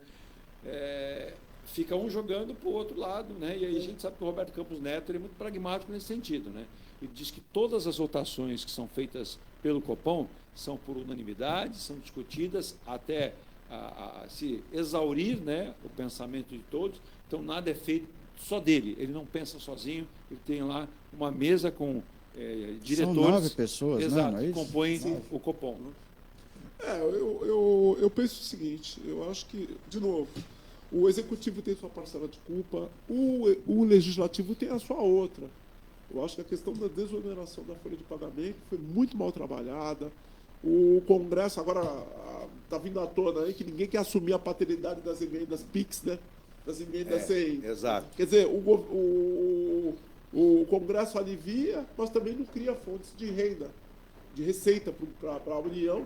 E todo mundo quer fazer campanha às custas do chapéu alheio, como diriam os antigos, né? E nesse aspecto, o governo Lula, o presidente Lula, tinha que concentrar as atenções dele para a coordenação, para a articulação deles no Congresso. Porque do jeito que está, a coisa não vai. O Lula, o presidente, se comporta ainda como se estivesse no palanque. E as eleições já passaram. Ou seja, daqui a 2 anos nós teremos outras, mas ele tem que chegar inteiro lá, se ele quiser, se ele tiver a perspectiva de reeleição, se é isso que ele quer. Então tem que trabalhar, fazer o dever de casa. O que é? Melhorar a articulação com o Congresso, barrar essas maluquices que saem do Congresso. Infelizmente, essa é a realidade. Porque o Congresso é aquilo. Eles inventam e jogam o abacaxi para o Executivo se virar. O Haddad se virar, né? E o Haddad vai chegar uma hora que ele e a ministra lá, eles não vão ter mais tanto espaço para consertar as coisas. E aí a inflação pode realmente começar a atingir patamares mais elevados, prejudicando... O Ailton, a autonomia do Banco Central é algo que deve permanecer. A gente percebe que, mundo afora, os bancos centrais funcionam dessa forma, e o Lula acha que não, presidente. Mas, nesse pensamento dele, ele, na verdade, não comunga o que o mercado pensa também. O que eu penso é o seguinte: o Banco Central, todas as agências do governo, elas têm que ter autonomia e tem que ser também controlar a porta giratória. Eu acho que um presidente de Banco Central chegar e falar que é bom o banco ter lucro, é lógico, o banco é uma instituição privada e todo mundo que investe no banco, se eu vou comprar ações do banco, é porque o banco vai ter lucro, vai distribuir dividendos e tudo. Mas quando as instituições elas têm um vínculo tão forte que a pessoa sai do Banco Central para ser banqueiro, ou os banqueiros indicam os diretores do Banco Central, isso pode se tornar perigoso. Porque aí você tem todo o setor da economia, tem toda a economia praticamente subjugada. Então, o que acontece? Nós precisamos também ser muito rigorosos no controle das autoridades.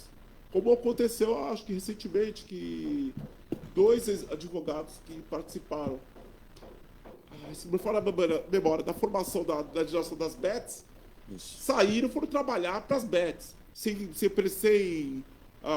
devido quarentena e Exato, tudo. exato. Gente, quando os interesses privados se misturam com os interesses públicos, o resultado para a nação não é bom. Exato. Então, autonomia do Banco Central, sim, mas vamos também, digamos assim, criar um cordão sanitário em torno da diretoria do Banco Central, das altas autoridades do Banco Central, para evitar que eles sejam, digamos, presas, né, do setor financeiro, dos interesses privados. Isso. Porque o impacto das ações deles na economia é enorme, é brutal. Então eles têm que eles têm uma caneta tão poderosa praticamente quanto a do ministro, ou mais poderosa até que a do ministro, nesse aspecto. Agora, Emílio, fica evidente que há um desentendimento de ideias. Roberto Campos Neto é muito acusado pelo presidente Lula de ser um homem do antigo presidente Jair Bolsonaro. O Roberto Campos Neto ele falou que não é presidente do Banco Central movido por presidente por exercício nenhum, que o Banco Central tem que ter a sua autonomia. E como ele disse, eu não decido nada sozinho. Existe lá uma decisão de um colegiado, que é a reunião que acontece do Copom. Mas essa autonomia, que inclusive o Senado retoma essa discussão, era importante. O próprio Roberto Campos Neto fez aquela afirmação que lucro de banco não é para ser enxergado como prejuízo para o país, e sim como um crescimento do país. Você concorda com esse viés, essas duas colocações? Eu esqueci de acrescentar, desculpe, quando a gente fala do Roberto Campos Neto, o Roberto Campos Neto até recentemente teve digamos assim, um mal-estar, uma saia justa com ele, porque ele tem uma offshore. Ele tem aplicações no exterior, e falaram, poxa, mas você, presidente do Banco Central, que fiscaliza os ativos do exterior das pessoas, e você é parte interessada. Muito. Então, quando se fala em autonomia do Banco Central, pegando esse gancho, também eu acho que deveria haver um procedimento que é nos Estados Unidos. Quando alguém é eleito para a presidência, a diretoria do Fed, ele é obrigado a colocar as aplicações dele num trust. Para esse trust administrar os bens dele no período que ele estiver lá no mandato. Por quê? Porque ele é parte interessada. Se ele tem aplicações, por exemplo, no investimento que é de renda fixa, e os juros vai mais do que duplicar os ganhos dele, então ele tem interesse. É a história de administrar em causa própria. Né? É administrar em causa própria. Então, esses cuidados, eu acho que a gente tem que falar. Muito não é só... bem lembrado. Então, a autonomia do Banco Central é importante? Porque não pode ficar na mão do presidente de plantão, do ministro da Fazenda de plantão. Mas também a gente tem que zelar muito bem pelo que essas autoridades fazem, o perfil delas, os investimentos que elas têm que ficar, digamos assim, separado daquilo que elas praticam, para que não ocorra de conflitos de interesse. Exato. Então, desculpe, foi só essa intervenção que eu gostaria de fazer. Eu interrompi o Emílio aqui. Desculpe, Emílio, perdão. Nada. É só acrescentar assim que o presidente atual do Banco Central, ele tem assim como vamos dizer, dá para ver que ele tem uma afinidade, sim, com o ex-presidente, ou pelo menos com o movimento. Ele é neto, o próprio do ex-ministro Paulo Guedes, que Roberto também tinha lá Campos, sua offshore também fora lá, e que não dá para esquecer disso. Isso, exatamente. Ele é neto do Roberto Campos, quem mais antigo sabe, grande economista brasileiro da época da ditadura, tinha um viés diferente, né?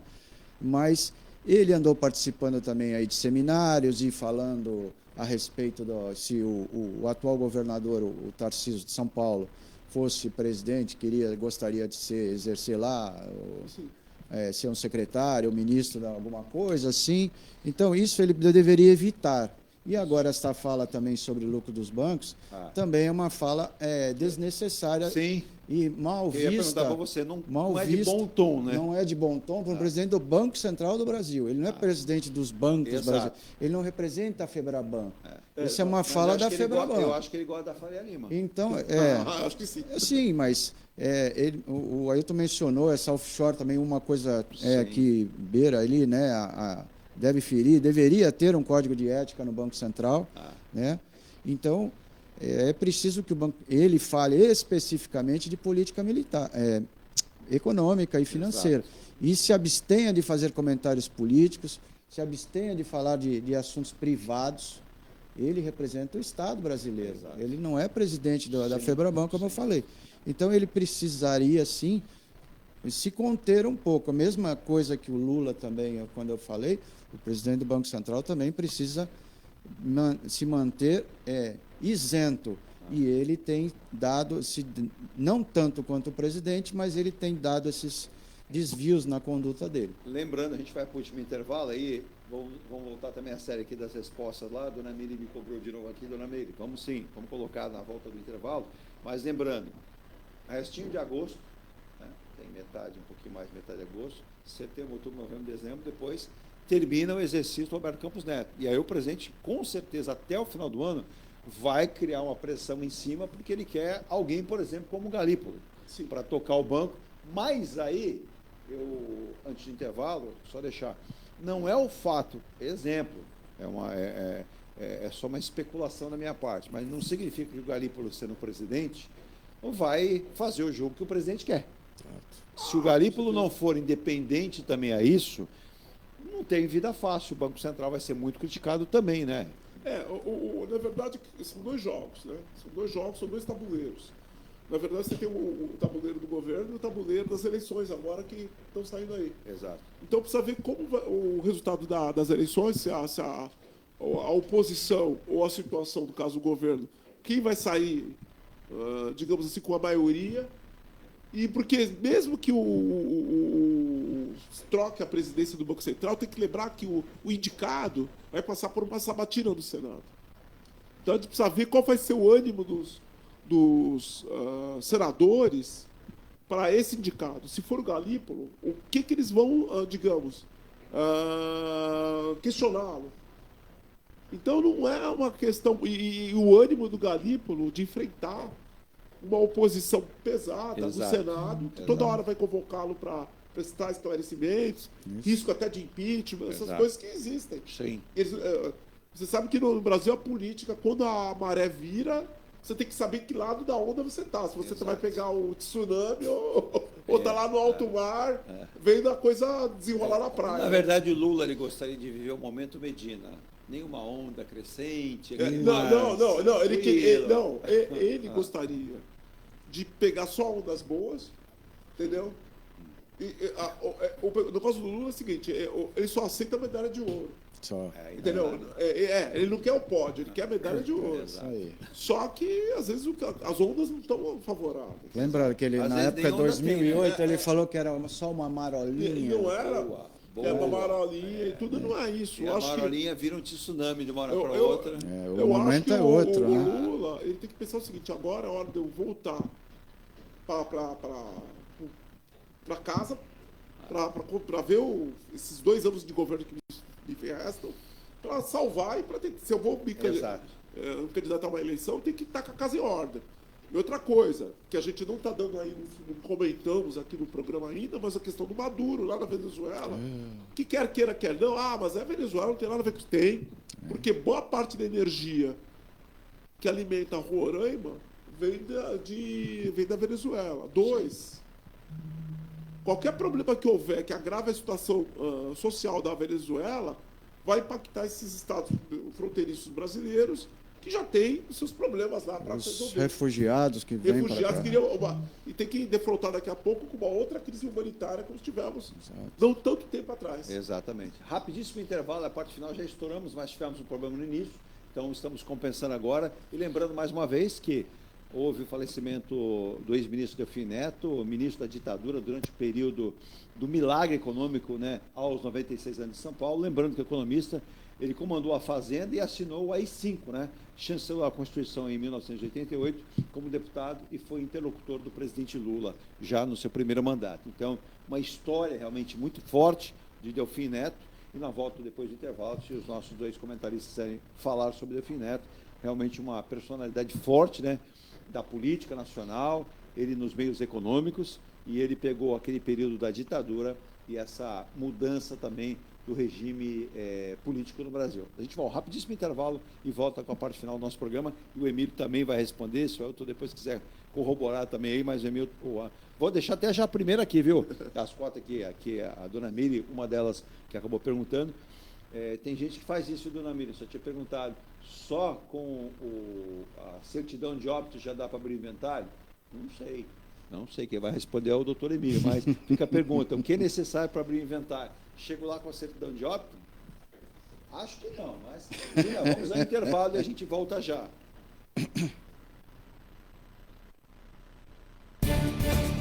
A Engelife Construtora, empresa do Grupo Enge Plus, apresenta o residencial Piazza Torino. 3 opções de plantas, com 38, 57 ou 67 metros quadrados. 13 espaços de lazer e conveniência. Plantão de vendas, Rua João Alfredo, 363, Santos. Visite o decorado. Fale com nossos corretores. WhatsApp 13 99151 9431. Engelife Construtora. Antes de comprar, Forte Vistorias. Antes de vender, Forte Vistorias. Do veicular, Forte Vistorias. Não se arrepender, Forte Vistorias. 32238383. 32238383. Forte Vistorias. Atendemos toda a Baixada. fortevistoriasautomotivas.com.br ou ligue 32238383. Forte Vistorias. Viva o privilégio de contemplar o mar todos os dias. Residencial Bali. Apartamentos de 98 metros, 2 suítes e 158 metros com 3 suítes, todos com varanda gourmet. Lazer completo na cobertura com piscina, sauna, academia, salão de festas, de jogos, grill e brinquedoteca. Até 100 meses para pagar, direto com a construtora. Excelente localização com a qualidade Enge Plus. Plantão de vendas no local. Rua Coronel Prost de Souza, 19, Santos. Acesse engeplus.com/Bali. Seu carro amassou? Nós da Ronaldo Hammer Martelinho de Ouro temos a melhor solução, com rapidez, agilidade e ótimo custo. Com 20 anos de experiência no mercado nacional e internacional, atendendo ao público em geral e a grandes montadoras. Somos especialistas em martelinho de ouro, funilaria e pintura express. Serviços realizados por profissionais qualificados, utilizando equipamentos e materiais de primeira qualidade. Traga o seu carro para uma avaliação com o mestre Ronaldo Hammer Martelinho de Ouro, Rua Comendador Martins, 191, Vila Matias, em Santos. Telefone 13 97408 5990. Venha morar na quadra da praia. Residencial Ilha de Malta. 2 ou 3 dormitórios, terraço gourmet e até 120 meses para pagar. Lazer completo com academia, piscina, salão de festas, de jogos, grill e brinquedoteca. Plantão de vendas no local. Avenida Almirante Cochrane 32, Canal 5, Santos. Construção e incorporação Enge Plus. Acesse engeplus.com. Mecânica Heliomar, oficina especializada multimarcas, com garantia de segurança em todos os serviços, injeção eletrônica, elétrica e mecânica em geral. Mecânica Heliomar, essa você pode confiar. Que tal poder contemplar essa vista do seu novo endereço? Residencial Mykonos, o imóvel dos seus sonhos com a qualidade Enge Plus. Apartamentos de 2 ou 3 dormitórios, 3 opções de plantas e até 120 meses para pagar. Lazer completo com piscina, salão de festas, espaço grill, brinquedoteca, salão de jogos e academia. Localização excepcional, perto de tudo. Rua Ricardo Pinto, 63. Plantão de vendas no local. Construção e incorporação Enge Plus. Acesse engeplus.com. Há mais de 2 décadas, a M. Muniz Logística constrói diariamente uma grande relação de confiança com forte atuação em soluções de comércio exterior. Nossa experiência nos permite oferecer uma gestão completa e integrada dos serviços de despacho aduaneiro, consultoria e logística, com garantia de excelência nos resultados, utilizando a versatilidade dos modais, interagindo na melhor solução tributária, facilitando a tomada de decisão e otimizando a gestão do seu negócio. Temos como visão manter a tradição, posicionamento estratégico e uma perfeita sintonia com nossos clientes e fornecedores, fazendo com que sejamos mais do que prestadores de serviço, nos tornando uma extensão da sua empresa. A M. Muniz Logística está presente em locais primordiais, com sede própria nas cidades de Santos e Rio de Janeiro, junto aos 2 principais portos da região sudeste. Além Olha, já voltamos aí, o doutor Emílio e também o doutor Ailton, temos 2 doutores advogados aqui, né? uma entrevista que eu não tive a oportunidade de ler, vou ler hoje, com certeza, do Raí. Parabéns ao Raí, que eu tive tantas oportunidades de entrevistar, entrevistei o Raí. Sempre, olha, outra coisa, hein? Sempre educado, na vitória, na derrota, nunca faltou com respeito numa entrevista. Perguntas feitas a ele eram todas respondidas. Aquele sujeito que passa. Outro, hein? Ele está estudando na França. Ciências políticas. Exato. Tirou um mestrado agora. Exato. Tirou mestrado.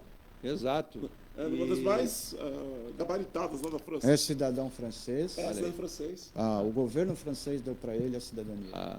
Ele tem um clube de futebol lá no Sim, então você veja que esse tipo de pessoa deve falar e a gente deve prestar atenção mesmo, né? O Emílio já me passou aqui. Agora, vamos lá então. Vamos pegar com o doutor Emílio aqui. Doutor Emílio, o que é necessário para se abrir o inventário? Só a certidão de óbito ou não?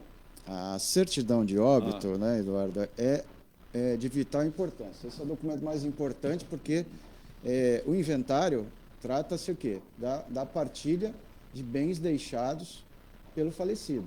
Então, como comprovar? A certidão de óbito é o documento essencial para demonstrar que aquela pessoa efetivamente faleceu. Mas não só esses. Então, é necessário relacionar documentos pessoais do companheiro ou da companheira, da mulher, né, do cônjuge, né, seja homem ou mulher, né, documentos pessoais, comprovantes de endereço, tá, de todas essas pessoas. Se forem casados, se foi casado o falecido, certidão de casamento também, não basta certidão de óbito. Os documentos pessoais, RG, CPF, comprovante de endereço.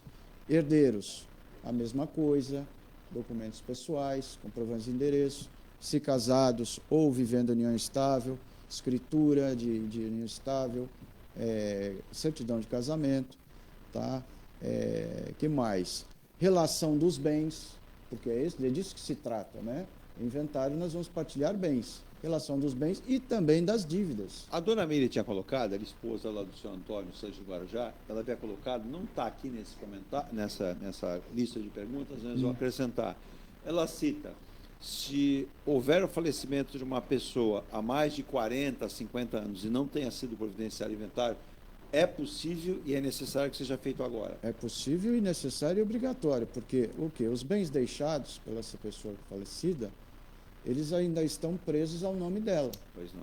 Então, os herdeiros, né, e até a viúva ou companheira que, né, há um que cálculo específico para isso, nesse caso, que é mais de 50% dos bens, por lei, são destinados à herança. Correto. 50% é do cônjuge ou da companheira sobrevivente. Correto. Tá? Mas é preciso partilhar, fazer o inventário, né? E não importa se passaram 40 anos ou não, o que vai acontecer é que a pessoa vai pagar multa, juros, no caso do imposto, o ITCMD, Imposto de Transmissão Causa Mortes, né? Então, ela vai pagar uma multa em cima disso, vai pagar juros, tá? Mas é necessário fazer para que essa propriedade, esses bens, eles sejam destinados às pessoas, aos herdeiros, que são agora, serão, né, os proprietários efetivos desses bens deixados. Essa pergunta foi do seu Vilela. O seu Vilela não é daqui, é de Taubaté. Um abraço para ele. Ele disse que teve esse problema em família e não sabia e teve prejuízo em relação a isso. E aí o doutor Emílio vai explicar para a gente. Posso vender um ou mais imóveis durante o inventário? Há essa possibilidade? Ele disse que foi mal orientado na época, eles fizeram atrapalhadas, não puderam vender, depois tiveram problema. Então, o senhor Vilela pergunta se pode ser negociado o imóvel durante o inventário. Pode. Primeira coisa, se o inventário está sendo feito judicial, somente por ordem judicial essa venda poderá ocorrer. Então, é necessário pedir ao juiz um alvará e justificar também qual o motivo da venda. Geralmente é porque as pessoas, às vezes, não têm dinheiro para fazer frente às custas do processo, sejam judiciais ou até extrajudiciais, cartorais, para pagar o imposto, que ele não é barato, são 4% sobre o valor dos bens, né, que estão sendo inventariados. Então, esses são os principais motivos. Podem acontecer outros motivos, necessidades financeiras e tudo mais, mas somente por ordem judicial. Se estiver sendo feito extrajudicialmente, também a pessoa vai ter que entrar com uma ação chamada de alvará mesmo estando sendo feito em cartório de notas, para que um juiz autorize a venda de um bem. E esse bem, ele, na verdade, ele vai ser feito por um instrumento particular de cessão de direitos. Porque o que os herdeiros têm hoje eles não têm a propriedade do imóvel, eles têm apenas os direitos, tá, sobre a herança, que vai ser partilhada. Então, é preciso ser feito de forma correta, em cartório de notas, instrumento particular de cessão de direitos, um compromisso de venda e compra, e tudo registrado no cartório, mediante uma autorização judicial, que é um alvará para a venda. Eu posso fazer só uma acréscimo? Eu sei Pois que não, o Emílio é um especialista, eu só estou colocando meu pitaco Claro que aqui. não. Toda ajuda Pode falar aí, pô. Ele que fala com toda a propriedade. Eu peço até licença ao meu colega aqui. Outra coisa também, se há incapazes, né? Menores incapazes, que é uma coisa que tem que tomar muito cautela, porque aí não é possível fazer no cartório. Né? Hoje o CNJ, eu até falei no último programa. Foi. Liberou? Liberou, mas ainda muitos cartórios não querem fazer pela insegurança jurídica. Insegurança. Tá? E outra coisa, casos de tias que moravam sozinhos, já estavam numa casa, às vezes, de acolhimento de idosos e tudo, que deixam testamentos. Então também tem que ter, o testamento pode alterar a distribuição dos quinhões ali no testamento. Sim. Então isso aí tem que fazer uma pesquisa, às vezes, nesses casos, para ver se tem... Todo o inventário a gente tem que fazer uma pesquisa. Sensec lá, tem o Sensec, até o próprio judiciário e os cartorários já pedem... A dona Lisandra, que é de Mongaguá, eu não passei essa pergunta para o Emílio, mas vou correr o risco de levar uma lambada aqui, brincadeira. Mas a dona Lisandra de Mongaguá foi muito gentil, muito educada, pediu desculpas. Ela viu, né, algumas respostas do doutor Emílio, inclusive, não foi no dia, viu, Emílio? Ela viu alguns dias depois, ficou muito feliz de ver alguém explicando. Mas é o seguinte, eu vou contar um pouquinho o caso da dona Lisandra Rudes, de Mongaguá. Ela disse que era família alemã. Ela disse que o avô deixou muitos bens para o pai. O pai teve uma doença e faleceu, só que o pai não havia dito para ninguém, contratou um advogado e fez um testamento. Né? Nesse testamento, o pai não deixou nada para nenhum filho. Para nenhum filho.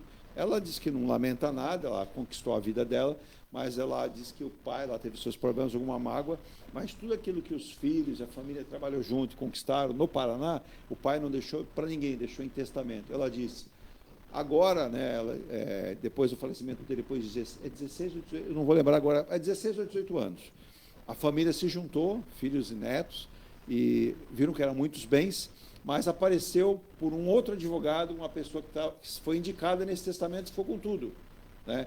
Que é uma mulher, que segundo era um romance, que a família não sabia, que era um caso extraconjugal, um caso à parte, e ela veio para tomar posse de tudo aquilo. Ela pergunta qual a situação da família. Ela disse, não providenciamos na época o inventário, mas descobrimos de forma que não sabíamos, o advogado que cuidava dos testamento não sabia, ele que acabou informando depois que foi atrás e descobriu, e aí vem um advogado, ele diz, nós precisamos fazer o inventário, se não nos cabe nada, qual seria o caminho? Que ela disse que, literalmente, ela tem que voltar para o Paraná agora com o esposo, vai ter que passar um tempo lá, a família se fundiu e conquistou muitos bens lá, mas ela falou, nada foi deixado para a família. E aí, para finalizar, eu lembro que ela comentou da palavra contestação, se cabe uma contestação desse inventário. Não, ela cita aí o testamento, né? Aí já tem um erro assim gravíssimo, né?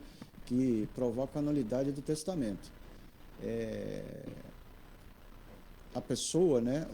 A pessoa que detém os bens, ela pode testar, que é a palavra técnica, né? Sim. Até 25% dos bens dela, dos bens, né? Porque, como eu falei, se houver uma companheira cônjuge, 50% já está reservado. É de propriedade, salvo se o casamento for por um regime de bens que não seja da comunhão universal ou da comunhão parcial. Pois não. Sabe? Se for separação total. Do contrário, 50% vão pertencer a cônjuge sobrevivente. Tá? Aqui eu incluo, inclusive, companheiras. Então, e o testamento, somente 25% dos 50% que vão ser motivo da herança. Então, se houve 50%, já tem aí uma ilegalidade presente. Se não foi, né, observado, se Isso for observado. Então, se não for observado, já tem uma ilegalidade. Então, quando existe testamento, antes do inventário, é preciso abrir uma ação que chama-se abertura de testamento. E como é que a família não sabia? Pois é, aí precisa a família, as pessoas, o brasileiro precisa entender que a figura do advogado, da advogada é de suma importância.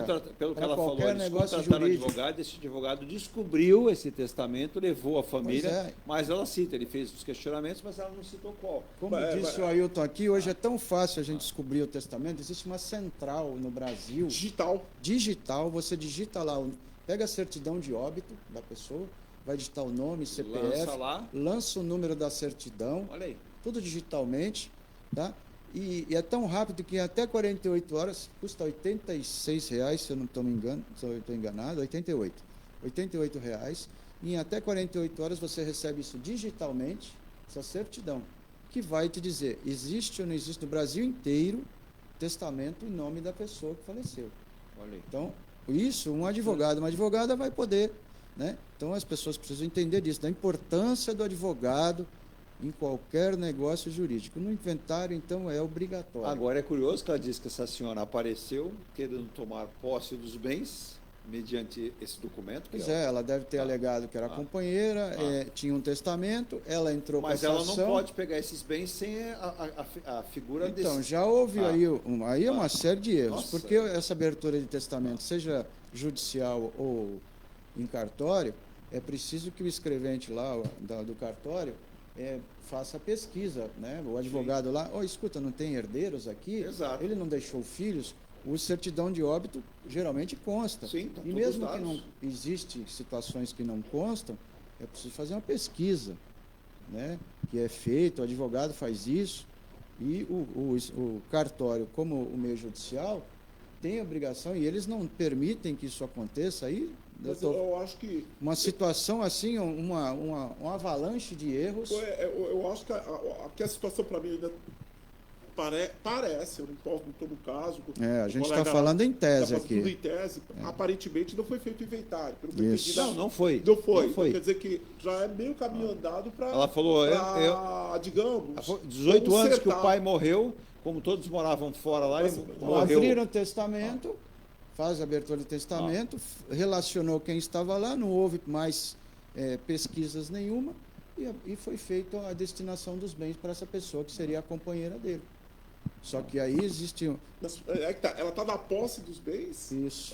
São questões que eles que têm os fatos, os detalhes, vão conseguir... A gente está falando em tese. Tudo em tese, tudo genérico. Baseado nas informações... 25% somente que pode ser testado. Então tem uma ilegalidade aí. Perfeito. Já aí, dona visível. Alexandra, já tem um caminho para a senhora analisar. Procure advogados. Quem é o advogado. Pelo que eu entendi, o advogado é de uma cidade interior do Paraná, que a família contratou. Não estamos fazendo de longe dele. Abram o testamento, abram o inventário sim, né, recomendação, né, busquem esse testamento para ver o que aconteceu e contestem ele. Existe, como não houve inventário, o inventário pode ser contestado em até 1 ano, ela falou de contestação, né? Mas como não houve, então eles estão momentaneamente protegidos e vão alegar lá, o advogado vai saber, né? Isso daí existe aí em tese uma ilegalidade. Então tem lá no Código Civil os motivos para verificar se houve fraude, dolo, qual é o erro que houve ali nesse momento, porque tem uma legalidade que causa a nulidade de tudo que foi feito. Perfeito. Tá? Muito bom o esclarecimento aqui do Emílio, calçou também aqui o Ailton, importante demais. Para arrematar e fechar, vocês querem fazer um comentário do falecimento de Delfim Neto? Assim, é aquela coisa, né? Nós, por exemplo, a minha geração, nós estamos nos seus 60 e poucos anos, a gente sempre teve aquela referência do Delfim como ministro do regime militar. Nos anos 80, no começo dos anos 80, no final do governo Figueiredo, né, o último ministro, o último presidente da ditadura militar, o Delfim Neto, ele era o ministro da Fazenda, ele tinha sido ministro da Agricultura, até que ele ganhou do Jô Soares, né, o quadro do programa dele, que ele imitava brilhantemente o Delfim Neto e tudo, e sempre foi uma personalidade polêmica, mas sempre respeitado como economista. Se ele assinou o AI-5, aí realmente é algo lamentável para a vida pública do Brasil. Do outro lado, ele doou 100 mil livros da biblioteca dele. Ele doou a biblioteca dele em particular para a USP, né? Então, se tem um lado que a gente critica da participação política dele, tem o lado da generosidade dele aí, deixar esse acervo todo esse conhecimento aí. Eu acho que é aquilo. A gente, quando lida com o ser humano, tem sempre essas coisas contraditórias. Sim. Gestos assim que a gente vê, enxerga. Olha que prazeroso. Vou interromper aí. Sim, claro. O doutor Roberto Manteiga disse o seguinte: Eduardo, não estou querendo interferir no seu trabalho, mas já interferindo é o seguinte: estou criando nome para um quadro aí, né? O bate-papo, o bom café com os advogados. Lindo o trabalho que vocês fazem aí pela sua rádio e no dia a dia, mostrando para as pessoas que direito é de todos, mas com conhecimento e com uma boa representação. Parabéns pelo quadro e pelas participações dos vossos advogados, que ilustram muito bem a figura do que é o direito de todos nós. Obrigado, Roberto. Obrigado, doutor Roberto. Sempre importante a sua participação. Gentil. E pode interferir sim, né? Eu gostei me lembrou alguém, né?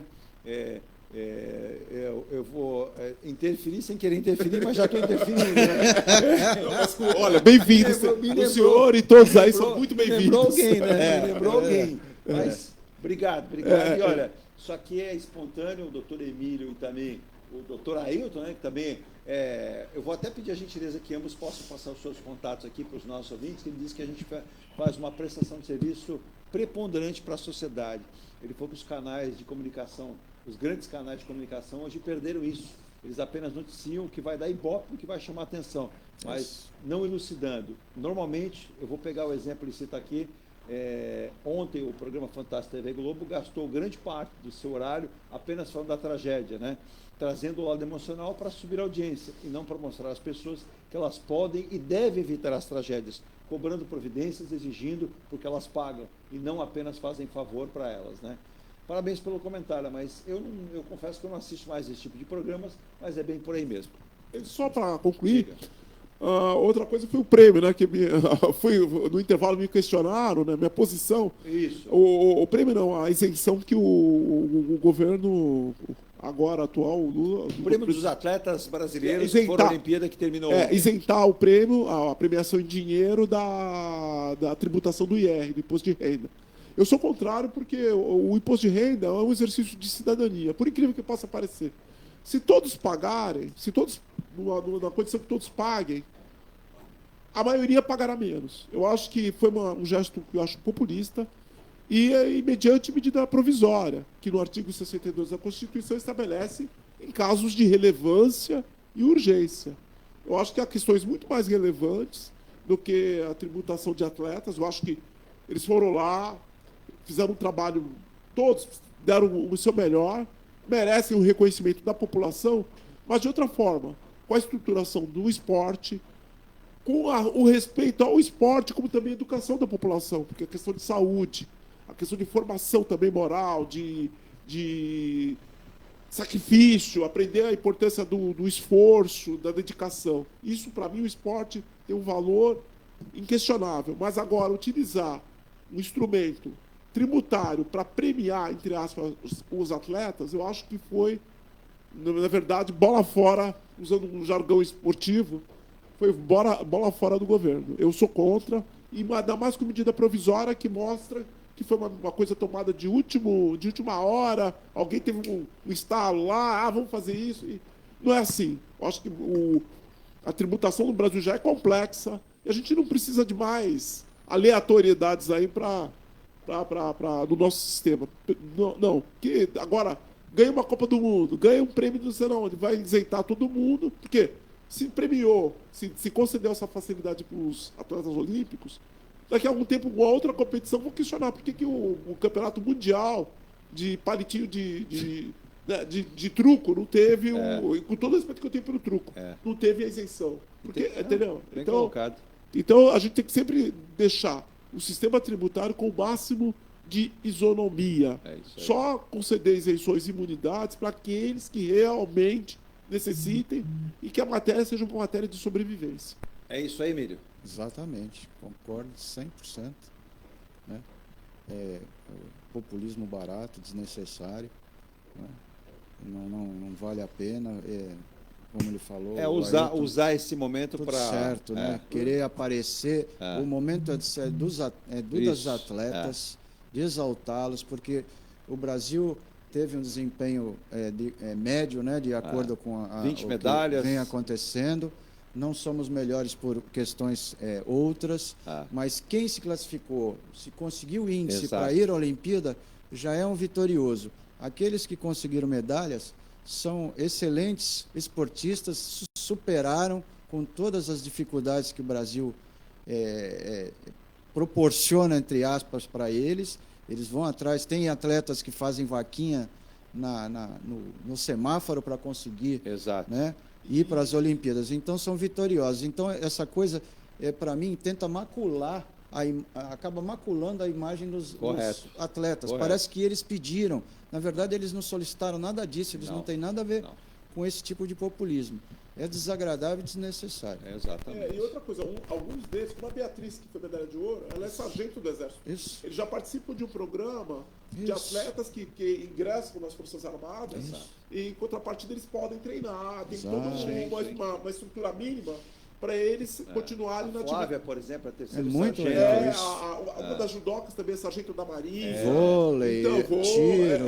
Quer dizer, eles alguns já têm um incentivo. Eu acho que o governo, se nós nos voltarmos para as federações, talvez aí seja uma... Se o governo quiser ajudar, que faça um plano de incentivo ao esporte, Exato. condições de revelar as atletas. empresas investirem. E as federações também, que a gente também tem casos de federações que são problemáticas. Muitas. Que os dirigentes não se renovam, estão lá há anos e anos. Basta ver do judô. Não fora muita pressão, o judô se atrapalhou todo, mas os atletas não. Então os atletas seguem nesse ritmo de ir à Olimpíada e conquistar.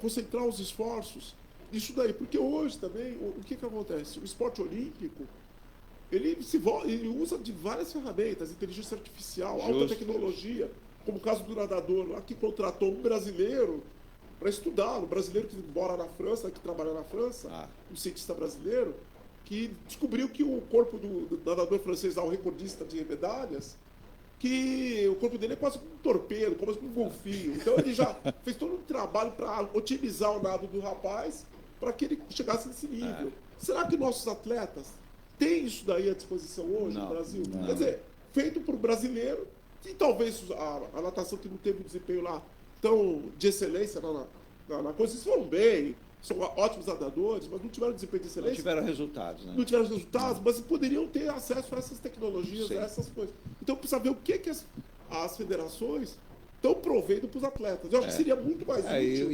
E aquela história, fica a pergunta no ar. A Olimpíada realizada no Brasil, nós tivemos a Olimpíada no Rio de Janeiro, Copa do Mundo. O legado era a manutenção de estrutura e um plano para apoiar e revelar os atletas. E não foi feito. Emílio, por gentileza, passa o seu contato, depois a gente vai passar para os nossos ouvintes. Estouramos bastante, mas muito bom, né? A Dininha, um abraço para ela. O Rogério Perenção, um abraço para ele. O Adolfo, que está em São Paulo, mandando um abraço. O seu Antônio, né? Mandou um abraço também, está lá em São Vicente. Mandou um abraço para o Otávio em Cubatão. Também a Valéria Siqueira da Ilha Pochá mandando um abraço. E tem lá o Renatinho. O Renatinho perguntou, a gente vai falar sobre esportes aqui com quadro. A gente vai trazer notas todo dia, vamos aplicar mais, Renatinho. E você está dizendo aqui que é uma vergonha, literalmente, o trabalho do VAR no Brasil. Você que acompanha o futebol, tem erro em vários lugares, mas é brincadeira. Agora, só posso lamentar. A gente vai comentar isso em outros programas, com certeza, aqui. Emílio, por gentileza, seu contato. As pessoas podem me encontrar pelo telefone 1399-166-1083, por redes sociais, Emílio Puima Advocacia. Esse telefone também é o WhatsApp, eu faço atendimento virtual ou presencial e atuo nas áreas previdenciárias, trabalhistas, consumidor, família. E saindo aqui para o Facebook, manda um abraço para o Lúcio José Bento, né? Lúcio José Bento lá em Floripa. E terra bonita, né? Lá é muito bom de morar também, de passear. Meu querido consultor tributário, auditor fiscal da Receita, já jubilado, aposentado e medalhado. Jubilado, hein? Medalhado de 25 anos de Receita. Exato, né? Medalha de ouro, né? No pódio da Receita Federal. Passe o seu contato para quem precisar daquela consultoria tributária também. Olha, 1399-713... Atenção, 11... Rebeca Andrade. 1399-713-1135 é o telefone e o WhatsApp. E a página está saindo. E outra coisa, quando nós comentamos das heranças, da questão do inventário, não se esqueçam, não deixem no segundo plano a questão tributária. Porque tem a questão do ITCD, do ITCMD, o DIG, que é o Imposto de Transação Causa Mortes, que o Estado de São Paulo, principalmente aqui o Estado de São Paulo, está com o olho, sabe, em cima, está com a lupa em cima dessa... babando, né? Ele chegou a cruzar as declarações de imposto de renda com as declarações do ITCD, então eles cobram mesmo, eles vão em cima. E outra coisa também, quando se faz a alienação dos bens, ou quando se faz a declaração final do espólio, dependendo do valor que se coloque, pode haver a questão do ganho de capital. Então, o inventariante que está cuidando do inventário tem que ficar bem atento com essas questões aí, porque depois pode ter um impacto pesado no bolso das pessoas. Tá? Não estou falando para me procurar, mas quando chegar com o seu advogado, lá fala, ó, doutor, por favor, me reserva um pensamento aí para os tributos, aí quanto que a gente vai pagar? O Ailton e o Emílio não querem falar mais, eu falo. Como você vai no médico, consulta um bom médico, consulte sempre um bom advogado. Tem à minha frente aqui 2, né? O Ailton é mais específico na área tributária, consultor tributário, porque tem a expertise de uma profissão, de uma vida toda, e o doutor Emílio Puimi, que faz aí trabalhista, civil, direito do consumidor, está aí à sua disposição. Por quê? Com brilhantismo. E outra, nós não temos conhecimento, nós precisamos ter um profissional que tem, para que nós não tenhamos aborrecimentos, de repente falar, não fiz isso, não fiz aquilo. É importante. Doutor Emílio, obrigado pela paciência por estar conosco segunda-feira. Fiquei muito feliz, doutor Roberto Monteiro, começar a semana com seus elogios, né? E é importante, isso aí incentiva, é nosso combustível, né? E não vou dar muita testa, não, o governo aumenta o combustível de novo. Não dá ideia, Eduardo, dá ideia que é complicado, né? Mas, Emílio, obrigado, ótima semana, saúde e paz para todos nós. Obrigado pelo convite, obrigado por acompanhar o Ailton, Virgínia, excelente, os ouvintes e uma boa semana para todos. Uma dica de bom vinho para esse friozinho que a gente não ia ter e está tendo. Um bom vinho, olha, eu adoro a uva Carmener, é suave e tem que ser seco, né? Eu recomendo para quem gosta de um vinho assim, que tem uma textura boa. Olha aí, tá a dica do Emílio. Agora a dica de um sommelier para o outro.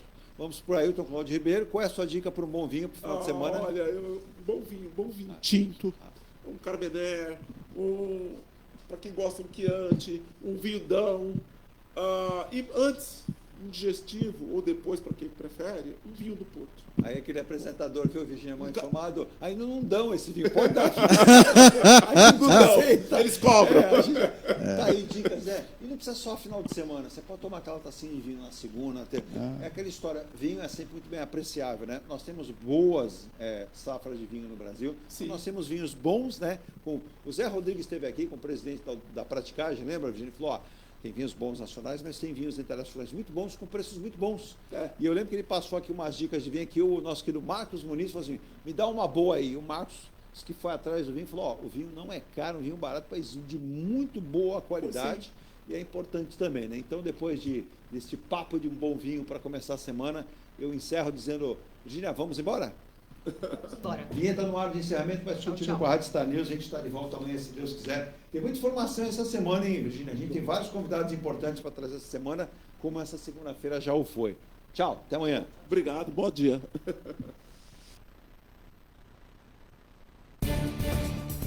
Você acompanhou o Ponto a Ponto, a notícia em destaque. A apresentação, Eduardo Lucas.